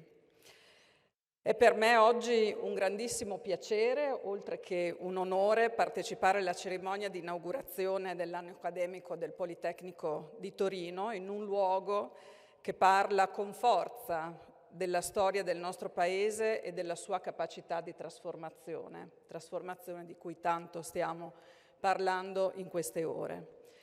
Qui il passato industriale non è un'eredità immobile, ma una base da cui è cresciuta la conoscenza, la ricerca, una visione proiettata in avanti anche verso la società civile. Nel mio ruolo di Presidente della CRUI porto oggi lo sguardo di tutte le università italiane con le loro storie, le loro differenze per dimensione, per territorialità, statali, non statali, quindi pubbliche e non pubbliche, che però hanno un percorso comune e che ci ha fatte crescere nel tempo. CRUI quindi deve oggi e vuole oggi assumere un ruolo di intermediario tra le università e tutti gli interlocutori pubblici e privati.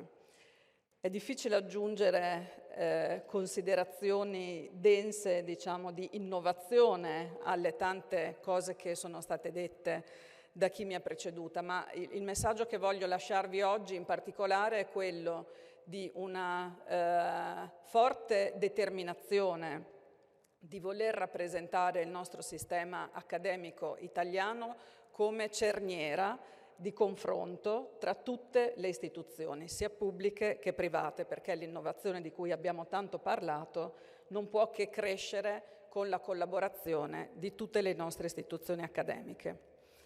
Abbiamo davanti sfide particolarmente evidenti e anche operative. Sta cambiando il rapporto tra conoscenza e decisione pubblica, tra sapere e sviluppo, e in questo scenario è richiesto un impegno che va oltre la produzione del sapere. È necessario contribuire in maniera diretta ai processi di trasformazione, condividerne le responsabilità, come diceva il Magnifico Rettore prima, non si può dare la colpa agli altri, bisogna assumersi e prendersi le responsabilità di ciò che si fa nella quotidianità, entrare nei luoghi in cui il cambiamento prende forma. In questa prospettiva il rapporto fra università e pubblica amministrazione assume un ruolo di rilievo centrale, non come collaborazione episodica, ma come relazione strutturata, fondata su un riconoscimento reciproco dei ruoli.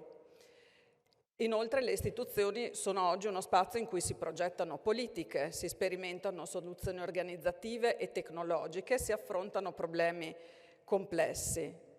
Il patrimonio quindi di competenze delle università è chiamato a essere parte di questi processi, mettendo a disposizione strumenti analitici, capacità di visione e conoscenze consolidate.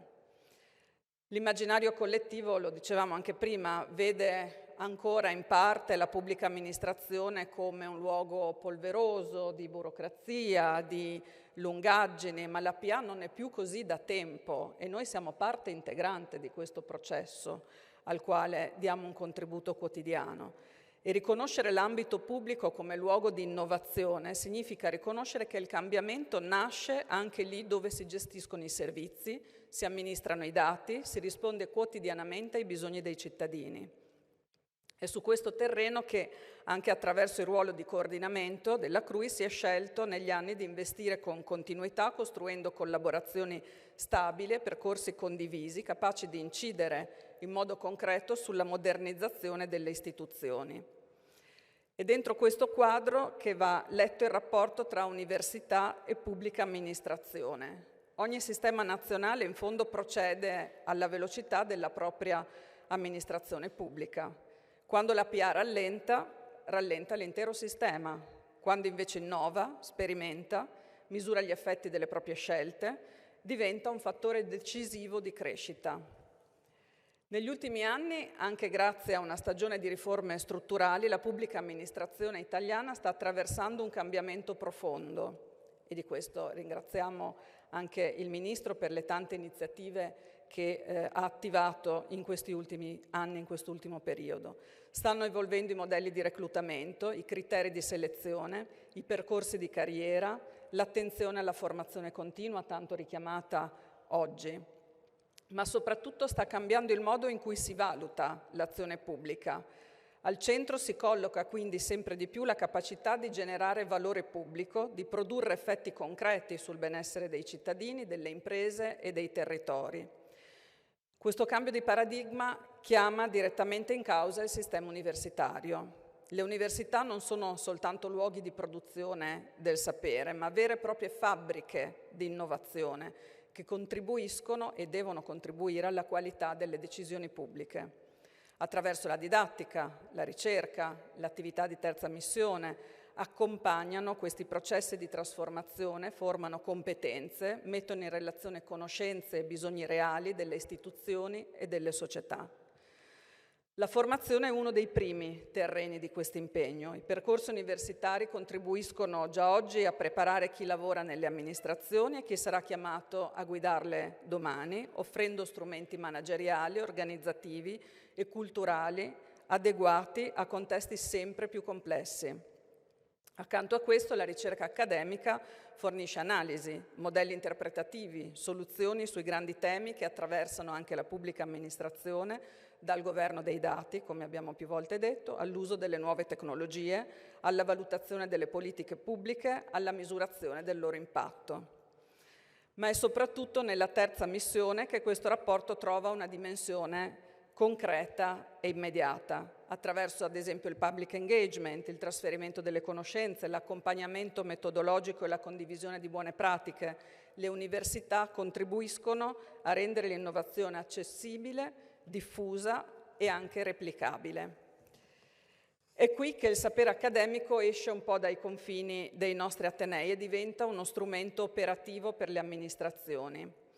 Università e pubblica amministrazione dunque non sono assolutamente mondi separati che si incontrano occasionalmente, ma sono parti di uno stesso ecosistema istituzionale, chiamate a costruire relazioni stabili, fondate sul riconoscimento reciproco dei ruoli e della condivisione delle responsabilità. È su questo terreno che si colloca l'azione della Conferenza dei rettori e delle rettrici italiane, che ha l'obiettivo di rendere strutturale questa alleanza, analizzando i bisogni della PA, individuando le migliori pratiche accademiche negli ambiti scientifici coinvolti, costruendo team di esperti per individuare le soluzioni più innovative e più adatte. Nella veste in cui oggi vi parlo, mi piace citare 3 attività e iniziative concrete che sono state portate avanti in questi anni da CRUI in collaborazione con la pubblica amministrazione. La prima, per calare a terra anche qualche esempio specifico di iniziative che stiamo portando avanti come rete delle università. La prima è una partnership ormai decennale con il Ministero della Giustizia. Sono state siglate 2 convenzioni dal 2016 ad oggi, con un impegno distribuito tra atenei e centri di eccellenza che hanno lavorato per comprendere e migliorare le architetture informatiche, rafforzare i sistemi digitali, introdurre metodologie avanzate nel procurement e nel project management e supportare gli uffici giudiziari, compresa la Corte di Cassazione. La convenzione, avviata nel 2021, tuttora in corso, si inserisce invece nel nuovo contesto nazionale del PNRR ed amplia ulteriormente gli ambiti di intervento, di digitalizzazione, di sicurezza, di giustizia, società e organizzazione. Il valore di questo lavoro non risiede solo nei progetti, ma soprattutto negli impatti strutturali che sono stati prodotti, quindi una maggior capacità di analisi di governo da parte del Ministero, processi più efficienti, strumenti più moderni, un uso più maturo del dato pubblico e un miglioramento tangibile dei servizi ai cittadini. Un altro esempio riguarda il rapporto CRUI-MAECI-MUR. Credendo profondamente nell'utilità della formazione on the job, dal 2001 ad oggi CRUI porta avanti un programma di tirocini realizzato con il Ministero degli Affari Esteri che ha permesso a migliaia di studenti e di studentesse di vivere un'esperienza formativa presso ambasciate, consolati, sedi diplomatiche nel mondo. Un successo che in questi 25 anni ha spinto numerose istituzioni nazionali a intraprendere lo stesso percorso, dalla Camera dei Deputati al CNEL, al Segretariato Generale, alla Presidenza della Repubblica, fino al Commissariato Generale per l'Italia, Expo Dubai, Expo Osaka.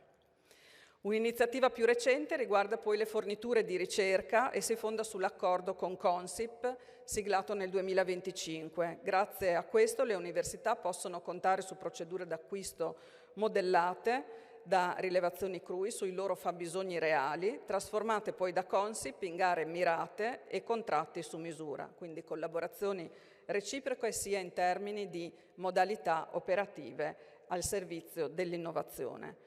Questo con Consip è un accordo cruciale, i cui benefici attesi nell'immediato futuro vanno sia dall'efficientamento dei processi all'economia di scala fino al recupero delle risorse, ovviamente da reindirizzare sempre al servizio delle nostre attività. Questi sono solo, 3 esempi che da soli, dal mio punto di vista, rendono comunque bene l'idea di come l'università, collaborando con la pubblica amministrazione, possa contribuire non solo alla propria efficienza, ma al benessere complessivo del Paese.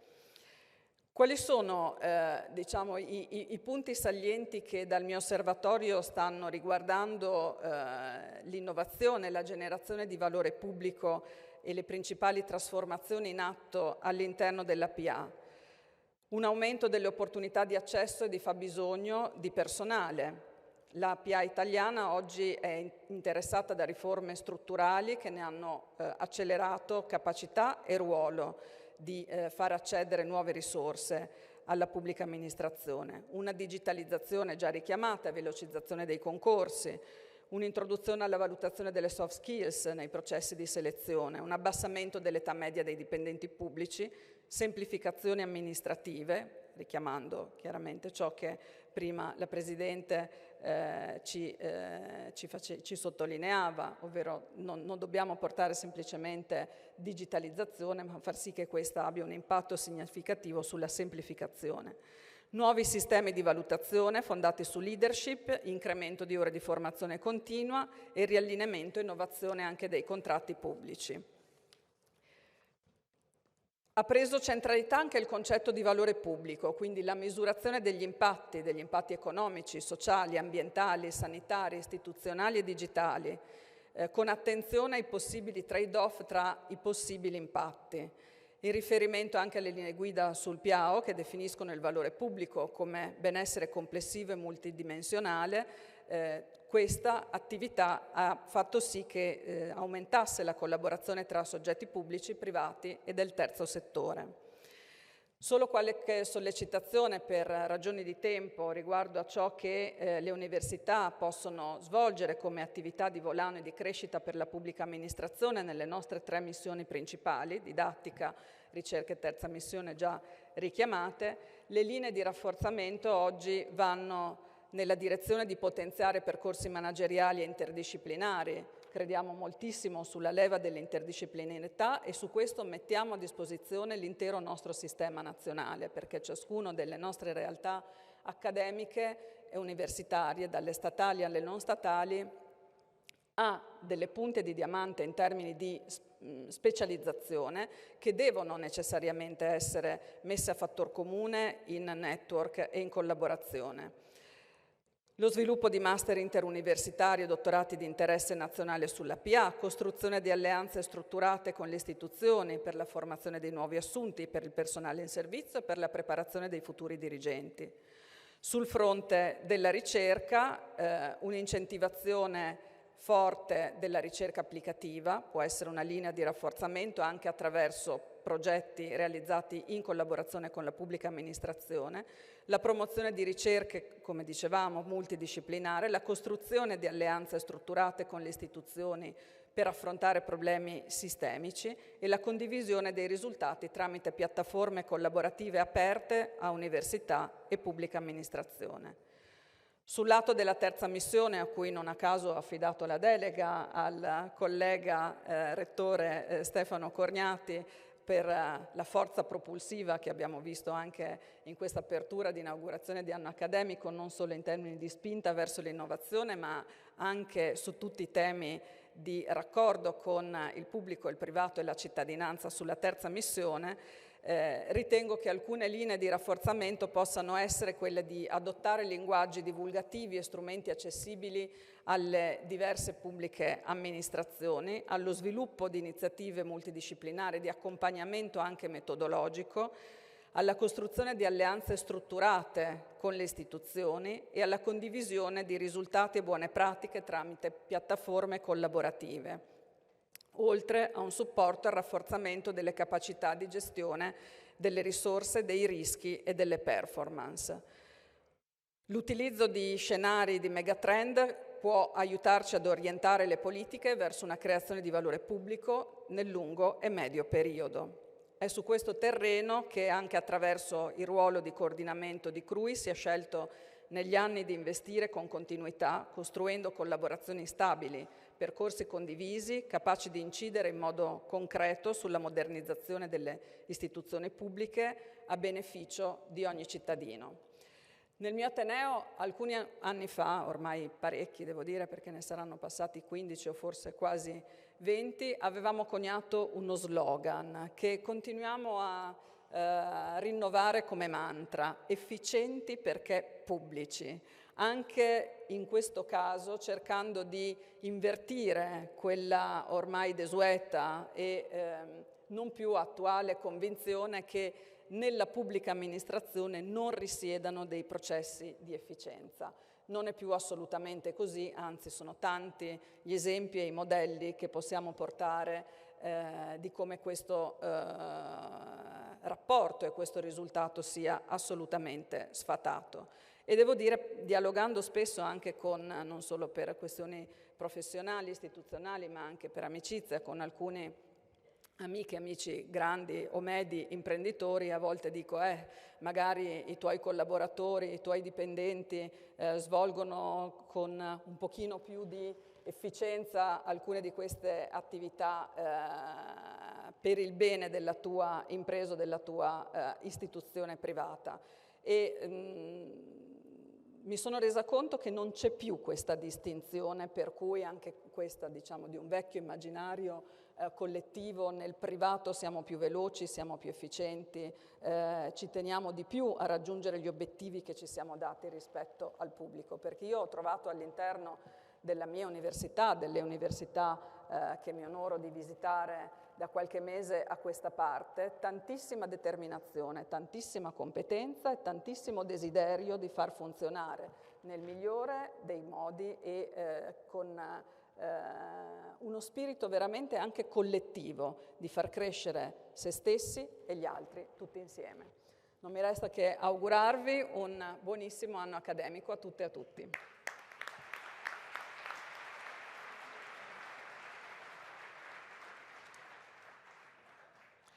Prende la parola il Ministro per la Pubblica Amministrazione Paolo Zangrillo.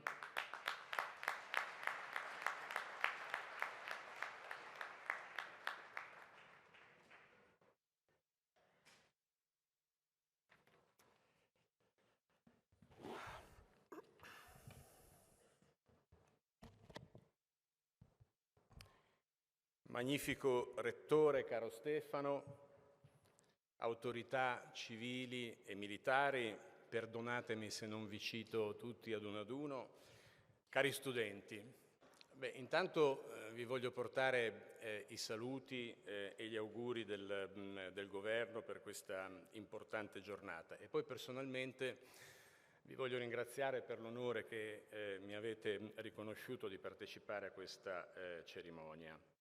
Ecco, sono d'accordo col mio amico Alberto Cirio, col Presidente della Regione, che non potevate scegliere posto migliore per avviare il nuovo anno accademico. Le officine grandi riparazioni sono una realtà di fine Ottocento, un'eccellenza che è in linea con diciamo, la vocazione industriale del nostro territorio, un'eccellenza nella manutenzione delle motrici, delle locomotive, ed è stato capace questo luogo di trasformarsi in un esempio di nuovo di eccellenza di rigenerazione urbana, un luogo che di nuovo esprime la capacità del nostro territorio di trovare delle soluzioni di innovazione. Il Politecnico di Torino. Il Politecnico di Torino è una realtà a livello nazionale ed internazionale di grande eccellenza, di formazione avanzata, di dialogo continuo tra il sapere scientifico, l'innovazione tecnologica e la responsabilità sociale. E io penso che istituzioni come la vostra, come il vostro Ateneo, svolgono un ruolo, una funzione essenziale nel dotare i nostri giovani, nel dotare le nostre nuove generazioni di quei saperi di cui le istituzioni hanno grande bisogno per poter affrontare con consapevolezza le sfide, le importanti sfide che ricadono dalle trasformazioni, dalle profonde trasformazioni in atto. Ecco, il valore della vostra comunità è un valore riconosciuto non soltanto da noi a livello nazionale, ma a livello internazionale. Lo dico io perché forse è più semplice che lo dica io. Voi nel posizionamento nel Interdisciplinary Science Rankings, che è stato recentemente pubblicato dal Times Higher Education, vi posizionate al 16° posto al mondo tra 900 atenei valutati. Siete la realtà che in Europa ha avuto la crescita maggiore nell'ultimo anno. Quindi, caro Stefano, a te, a tutto il corpo docente, agli studenti, complimenti per l'esempio di straordinaria eccellenza che state dando del nostro Paese. Io credo che l'esperienza del vostro Ateneo è un esempio concreto, è un esempio reale di sinergia tra discipline multiple, discipline che possono insieme generare una visione più ricca, capace di affrontare le complessità poste dalle sfide globali di oggi. E queste sfide sono sfide che chiamano in gioco anche le istituzioni, quindi non è soltanto un tema della società privata, degli atenei, ma è un problema che investe in modo chiaro anche le istituzioni. E quindi per chi come me guida il Dicastero per la Pubblica Amministrazione, sapere che avete deciso di dedicare l'avvio dell'anno accademico al tema della pubblica amministrazione palestra di innovazione è una bellissima notizia, è una grande notizia, ed è una notizia che adesso cercherò di spiegarlo brevemente, semplicemente è in linea con quello che stiamo cercando di fare. È un tema, quello della pubblica amministrazione palestra di innovazione, che richiama la consapevolezza che la capacità di innovare, la capacità innovativa, non nasce dall'isolamento dei saperi, ma piuttosto nasce dal loro incontro, nasce dalla capacità di dialogare, nasce dalla capacità di integrarsi.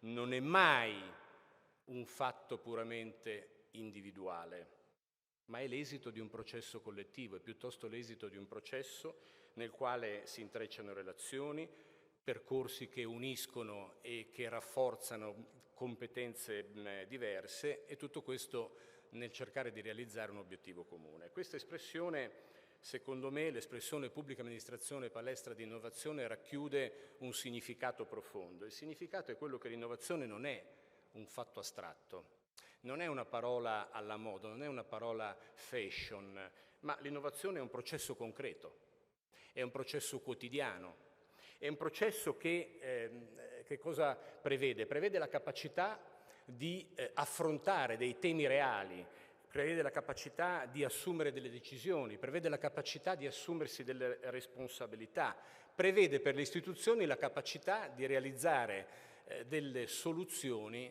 che siano a vantaggio della collettività. E in questa prospettiva la pubblica amministrazione oggi più che mai è un luogo di innovazione, deve essere un luogo di innovazione, deve essere un luogo dove alleniamo la innovazione.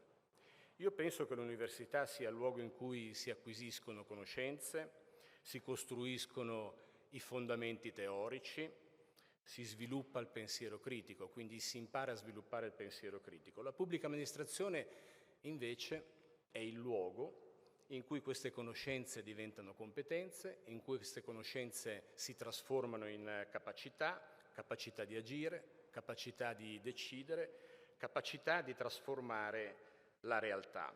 E quindi io penso che università e pubblica amministrazione siano un luogo dove possiamo descrivere una squadra naturale.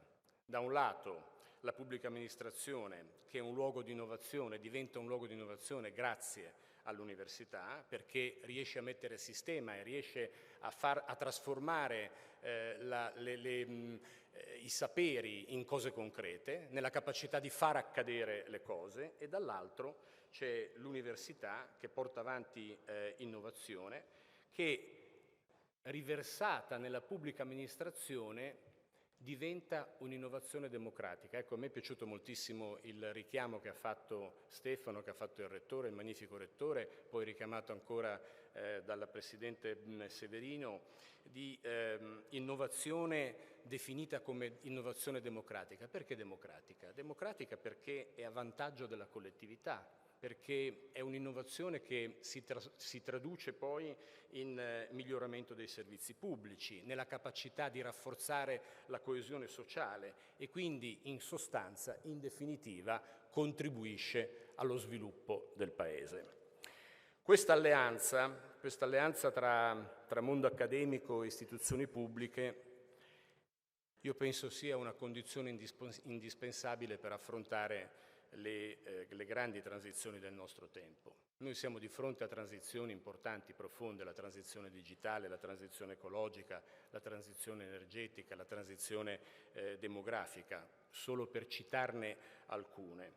Ecco, io credo che nessuna istituzione da sola è in grado di governare questi processi. Serve un lavoro comune, serve la capacità di costruire e di favorire delle convergenze, e quella tra università e pubblica amministrazione è un incontro tra mondi che sono certamente diversi, con missioni diverse, ma sono mondi assolutamente complementari tra di loro. Solo se sanno lavorare insieme sono capaci di generare valore, innovazione sostenibile e crescita inclusiva. Chi mi ha preceduto ha già sottolineato come stiamo vivendo un'epoca particolarmente complessa. Ecco, quando io ricordo la complessità dell'epoca che viviamo, non faccio riferimento soltanto all'incedere impetuoso della innovazione tecnologica, ma faccio riferimento anche alle crisi che oggi si descrivono con degli equilibri geopolitici sempre più instabili. Sono delle crisi che si susseguono in modo non più ordinato, si sovrappongono, si intrecciano tra loro, creano incertezza, alimentano ansia nella collettività e vediamo come, per esempio, la violenza, gli episodi di violenza si moltiplicano e purtroppo anche la nostra città ne è testimone. E in questo scenario una cosa io penso sia chiara, che nessuno può camminare da solo. La collaborazione, il lavoro di squadra è, credo, la chiave di volta per far funzionare qualsiasi organizzazione. E questo è un pensiero che, diciamo, non me lo sono inventato io, già Aristotele ricordava come il tutto è maggiore della somma delle sue parti. Quindi la sfida che noi dobbiamo affrontare, la prima sfida, se vogliamo effettivamente realizzare gli obiettivi che ci siamo dati, è quello di saper stare insieme, quello di saper lavorare insieme. I risultati non dipendono dalla bravura personale, ma dalla capacità di collaborare, dalla capacità di comunicare, dalla capacità di sostenersi a vicenda. E quindi noi dobbiamo essere capaci di abbandonare le spinte autoreferenziali. Non illudiamoci del fatto che il nostro sapere sia sufficiente a dare soluzioni a soluzioni reali. Abbiamo bisogno di stare insieme, abbiamo bisogno di fare squadra. E proprio in questo senso io voglio richiamarvi brevemente un passaggio del rapporto 2025 del World Economic Forum che credo offra uno sguardo molto lucido, molto preciso dell'epoca che viviamo. Cosa dice questo passaggio? Dice che è vero, sì, viviamo in un'epoca in cui abbiamo bisogno di competenze tecnologiche, abbiamo bisogno di innovazione tecnologica, però aggiunge subito dopo aggiunge un'avvertenza, dice attenzione, se noi non siamo capaci al tempo stesso di sviluppare le capacità umane, le competenze umane e quindi quelle capacità cognitive, quelle capacità relazionali che ci aiutano a stare insieme, potremo essere bravissimi dal punto di vista tecnico, ma probabilmente il nostro percorso di crescita sarà molto, molto lento.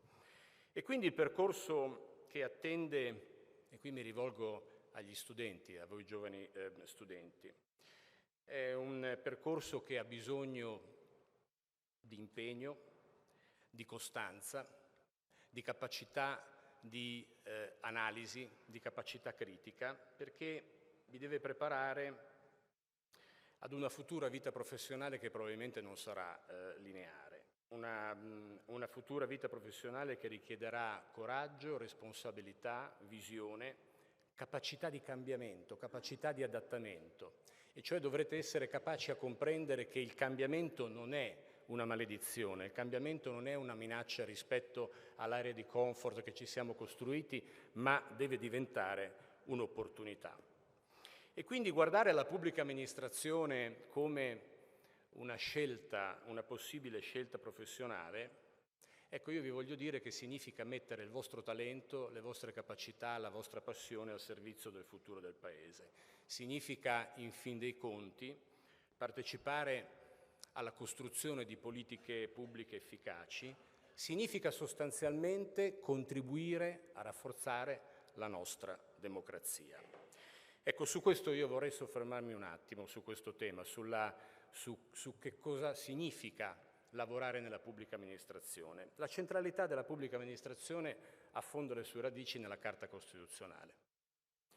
Gli articoli 97 e 98 della nostra Carta delineano una pubblica amministrazione che è fondata su alcuni principi: il buon andamento, l'imparzialità, la responsabilità, il servizio esclusivo alla nazione. La pubblica amministrazione, dunque, come possiamo definirla? Come luogo in cui la Costituzione prende forma, il luogo in cui diventa azione concreta, incide sulla vita quotidiana di ciascuno di noi, incide sulla vita dei cittadini.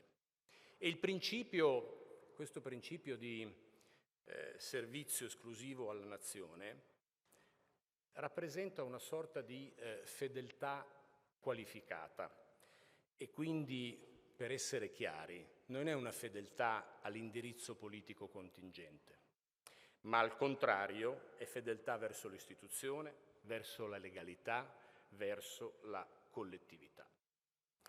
E allora voglio soffermarmi brevemente sullo stato dell'arte, su diciamo, la situazione di salute della nostra pubblica amministrazione. Mi ha molto colpito l'intervento del rappresentante degli studenti. In un suo passaggio il rappresentante degli studenti ha detto il problema della pubblica amministrazione è che la pubblica amministrazione è poco attrattiva. Diciamo che anche Zalone ci ha messo del suo, no? a raccontare questa roba. E devo dire che insomma, è una narrazione piuttosto ricorrente.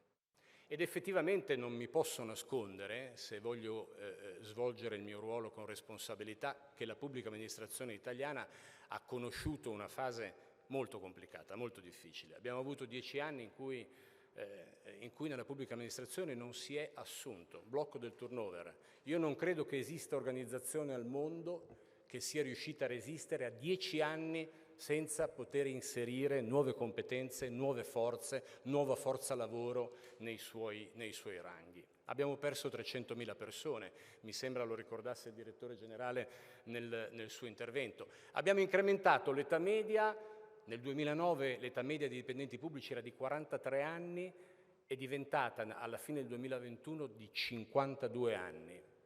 Certo che affrontare un processo di digitalizzazione, di modernizzazione della pubblica amministrazione con persone che hanno un'età media di 52 anni non è semplice. E non è semplice neanche riprendere a reclutare persone. Pensate che alla fine del 2020 il tempo medio dei concorsi pubblici, non mi riferisco a quello della SNA, che è una cosa particolare, ma diciamo che in genere i tempi medi dei concorsi erano di 780 giorni. Vi immaginate quanto sia possibile convincere un brillante laureato del Politecnico ad aspettare più di 2 anni per sapere, avendo partecipato ad un concorso, se verrà assunto o meno nella nostra organizzazione? Abbiamo lavorato con intensità in questi anni a dare delle risposte a queste criticità. Abbiamo digitalizzato i nostri percorsi di reclutamento. Oggi esiste un unico portale, INPA, dove sono iscritti peraltro 3 milioni di persone. Questo ci ha consentito di passare da 780 giorni a una media di 5 mesi. Per me è ancora tanto, ma rispetto ai 780 giorni abbiamo già fatto un passo significativo. Questo ci ha consentito, pensate, negli anni 2023, 2024, 2025 di assumere 614.000 persone e di queste il 56% ha meno di 40 anni. L'età media è scesa in 3 anni da 51 anni e 9 mesi a 48 anni. Insomma, quindi diciamo che stiamo recuperando, la curva dei dipendenti pubblici è tornata a salire. E anche qui approfitto di questa platea per raccontarvi un'altra cosa. Si racconta spesso una pubblica amministrazione italiana ridondante. Quanti dipendenti pubblici, spesso fannulloni. Io ho lavorato 35 anni nel privato, vi posso dire che i fannulloni ci sono anche nel privato, non ci sono soltanto nel pubblico. E comunque nel rapporto tra residenti e dipendenti pubblici l'Italia, purtroppo per chi continua a raccontarla come ridondante, è fanalino di coda. Se noi ci riferiamo a realtà alle quali ci rapportiamo normalmente, Francia, Spagna, Germania, Inghilterra, ecco, il rapporto è intorno al 9%. In Italia questo rapporto si ferma al 5,7%, quindi non è vero che la pubblica amministrazione italiana è ridondante. Noi abbiamo bisogno di recuperare persone e quindi di essere attrattivi, ma abbiamo bisogno soprattutto di migliorare la qualità delle nostre persone. E qui c'è il secondo tema che abbiamo dovuto affrontare, che è quello della formazione. Oggi qui stiamo parlando nel Tempio, no? Il Politecnico di Torino, nel Tempio della formazione. Allora, sapete, io sono arrivato a ottobre del 2022 e diciamo che mi sono preoccupato di capire quale fosse lo stato dell'arte delle nostre persone. Il tempo dedicato alla formazione dei dipendenti pubblici alla fine del 2022 era di 6 ore all'anno, che per me significa andare verso la lenta eutanasia della nostra organizzazione. Non possiamo pensare nell'era dell'intelligenza artificiale di dedicare soltanto 6 ore all'anno alla formazione delle nostre persone. Siamo intervenuti anche su questo e qui diciamo, l'occasione mi è propizia per ringraziare Paola Severino che come Presidente della Scuola Nazionale di Amministrazione diciamo, mi ha dato un grande contributo nel lavorare con efficacia sul tema della formazione. Ha parlato Paola, ha parlato la Presidente della SNA dei poli formativi territoriali, oltre a quelli abbiamo rimesso in sesto il nostro strumento digitale Syllabus, che oggi eroga formazione a più di 12.000 amministrazioni. E quindi siamo passati da 6 ore alla fine del 2025 a 40 ore di formazione. È il minimo sindacale, io lo considero il minimo sindacale, però diciamo che credo che siamo sulla buona strada. Detto ciò, e mi dispiace dirlo, lo dico con un po' di imbarazzo, ancora oggi incontro dei dirigenti che mi rimproverano perché dicono: caro Ministro, è facile per lei chiederci almeno 40 ore di formazione all'anno, ma sa cosa vuol dire sottrarre le nostre persone da 40 ore di attività ordinaria? Vedete, io quando mi succede questo evito di farmi dire come si chiama il dirigente con il quale ho parlato, perché mi verrebbero delle tentazioni brutte. Ecco, io credo che anche su questo noi dobbiamo molto crescere in termini di consapevolezza che la formazione è diventata una leva strategica, non è più come i tempi che ho vissuto io alla fine degli anni '80, che quando l'azienda non funzionava tanto, quando i bilanci erano in difficoltà, l'amministratore delegato ti chiamava e ti diceva: la formazione la faremo un altro anno, quest'anno i soldi non ci sono.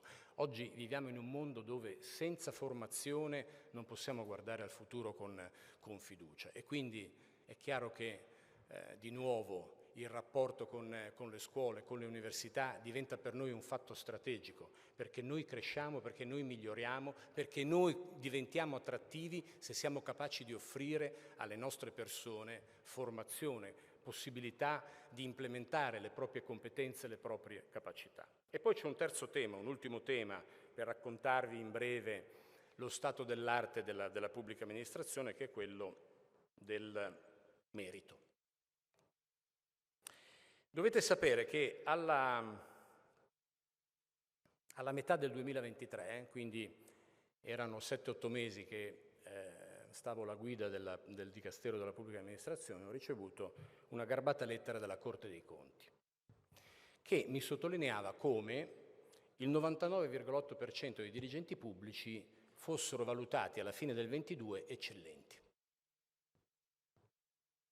Intanto sono andato a cercare quegli sfigati dello 0,2% che non erano eccellenti, e ho detto chissà di quali gravi colpe si sono macchiati questo 0,2% che non sono eccellenti. Però vedete, io penso che se noi trattiamo il bravo dipendente allo stesso modo del cattivo dipendente, non è che il cattivo dipendente migliora, è il bravo dipendente che si demotiva e quindi o diventa cattivo anche lui o decide di andare da un'altra parte. E quindi io penso che il merito sia l'unico vero ascensore sociale, e noi dobbiamo abituare le nostre persone, i nostri giovani a comprendere che la costruzione del proprio sviluppo professionale dipende essenzialmente da loro, dipende dalla capacità, dalla volontà, dal desiderio di accettare delle sfide e di perseguirle con determinazione. Sul tema del merito stiamo dando una risposta a questa lacuna, questa gravissima lacuna della pubblica amministrazione. Io ho presentato un disegno di legge che lo diceva Paola Severino, lo ricordava la Presidente di SNA, diciamo, è in itinere, è stato approvato alla Camera dei Deputati, adesso avrà un passaggio nel mese di aprile al Senato e finalmente doteremo la pubblica amministrazione di un sistema di gestione delle persone dal punto di vista dell'assegnazione degli obiettivi, della valutazione della performance adeguato, ma soprattutto realizzeremo una vera e propria rivoluzione. E quando parlo e quando scomodo il termine rivoluzione mi riferisco non tanto al resto del mondo ma alla pubblica amministrazione, perché la rivoluzione che stiamo realizzando nella pubblica amministrazione è quello che già esiste nella gran parte, se non nella totalità delle aziende del mondo. E sapete qual è? Che daremo la possibilità ai nostri dirigenti di poter promuovere le loro persone. Nella pubblica amministrazione italiana oggi questo non è possibile. Nella pubblica amministrazione italiana oggi se un dipendente vuole crescere deve studiare, partecipare a un concorso e vincerlo. E io penso che questo non sia la risposta completa per garantire la crescita delle persone che hanno valore all'interno di un'organizzazione. Intanto perché non tutti hanno la possibilità di dedicare del tempo allo studio. Poi perché non è detto che chi sa studiare meglio è poi colui che sa fare meglio. E noi dobbiamo misurare le nostre persone non soltanto con riferimento al sapere, ma al saper fare, perché vedete, il sapere è un valore individuale che nella pubblica amministrazione si traduce in valore pubblico nel momento in cui viene messo a disposizione, nel momento in cui quel sapere si trasforma nella capacità di far accadere le cose. E quindi non credo che sia corretto misurare le persone soltanto in ragione della capacità di studiare e di passare un concorso, ma piuttosto io penso che ogni dirigente abbia la responsabilità di misurare le proprie persone, di valutarle e di far crescere chi merita. E questa è una delle grandi sfide che stiamo affrontando nella pubblica amministrazione. Allora, tutto quanto vi ho brevemente, in modo un po' disordinato, vi ho raccontato, conferma una chiara convinzione che non esiste una pubblica amministrazione moderna senza delle persone che crescono, che si formano, che sviluppano competenze tecniche trasversali, ma io credo che sia anche la conferma di qualcosa di ancora più profondo, cioè che l'innovazione pubblica non è mai il risultato di un singolo intervento normativo oppure della possibilità di implementare una nuova tecnologia, un nuovo sistema tecnico, ma l'innovazione pubblica è fatta dalla capacità di mettere al centro le persone, concentrarci sulle nostre persone. Quando parliamo di organizzazione, questo termine è un termine assai vago, organizzazione non vuol dire nulla, l'organizzazione sono le persone e quindi quando noi ci poniamo il problema di come migliorare il funzionamento delle nostre organizzazioni, c'è un'unica strada, è una strada obbligata, è quella di guardare alle nostre persone, di riferirci alle nostre persone. Le organizzazioni che funzionano sono quelle organizzazioni dove il livello di soddisfazione delle persone che vi lavorano è alto. Quindi significa che siamo stati capaci di costruire un ecosistema dove le persone si sentono guidate, si sentono gestite. Pensate alla complessità di far capire a 3,4 milioni di persone, che sono quelle della pubblica amministrazione, che non sono numeri, ma sono individui e che il contributo di ciascuno di loro è determinante per il risultato finale. Questa è la vera sfida che dobbiamo affrontare, mettere al centro le persone e farle sentire orgogliose di quello che fanno. Mi avvio alle conclusioni. Credo che sia piuttosto chiaro come dagli interventi che abbiamo ascoltato questa mattina come la collaborazione tra pubblica amministrazione e mondo universitario sia di straordinaria importanza. Anche questa è una soluzione ineluttabile. Non possiamo pensare di migliorare la nostra pubblica amministrazione se non siamo capaci di costruire un rapporto con le scuole e quindi se non siamo capaci di far interagire quelle realtà che formano i saperi con la realtà che devono tradurre quei saperi nel saper fare, nel far accadere le cose. E infine permettetemi di rivolgere gli ultimi pensieri agli studenti, a voi studenti. Il tempo che viviamo, l'ho detto e l'hanno detto anche le persone che mi hanno preceduto, è un tempo che vi chiede molto. Vi offre però anche delle grandi opportunità. È un tempo che vi chiede di non accontentarvi di competenze minime.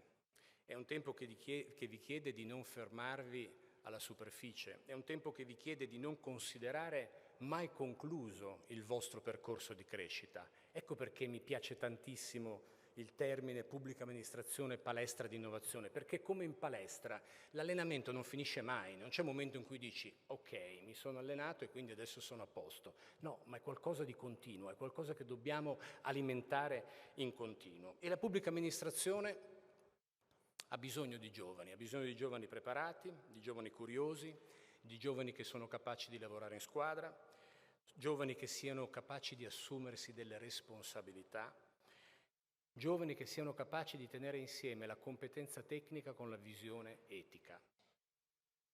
Il pubblico dipendente è un civil servant e quindi non deve mai dimenticare che tutto quello che fa nel suo quotidiano è qualcosa che va verso la collettività.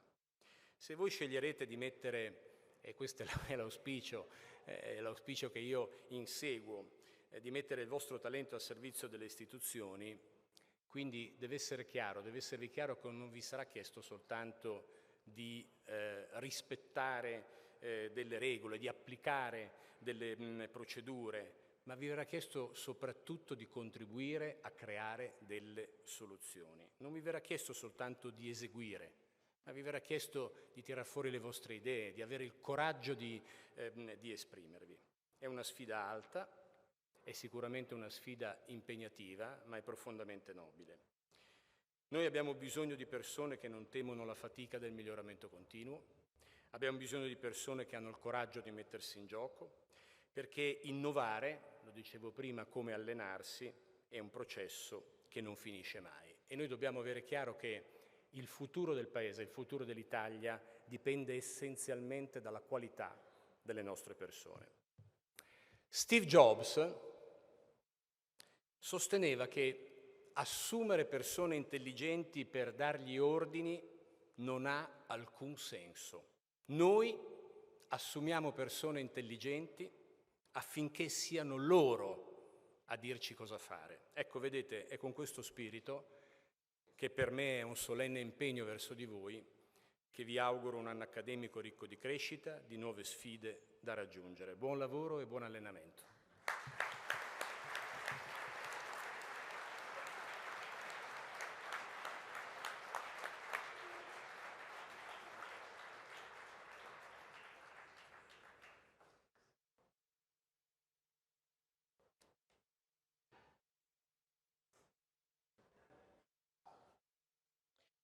Prende nuovamente la parola il magnifico rettore del Politecnico di Torino, Stefano Paolo Corgnati.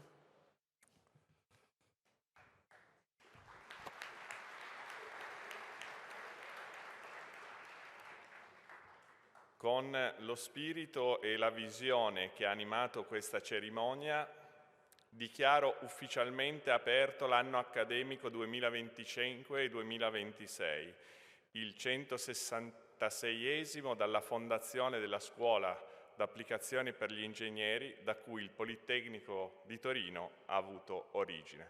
Buon anno accademico.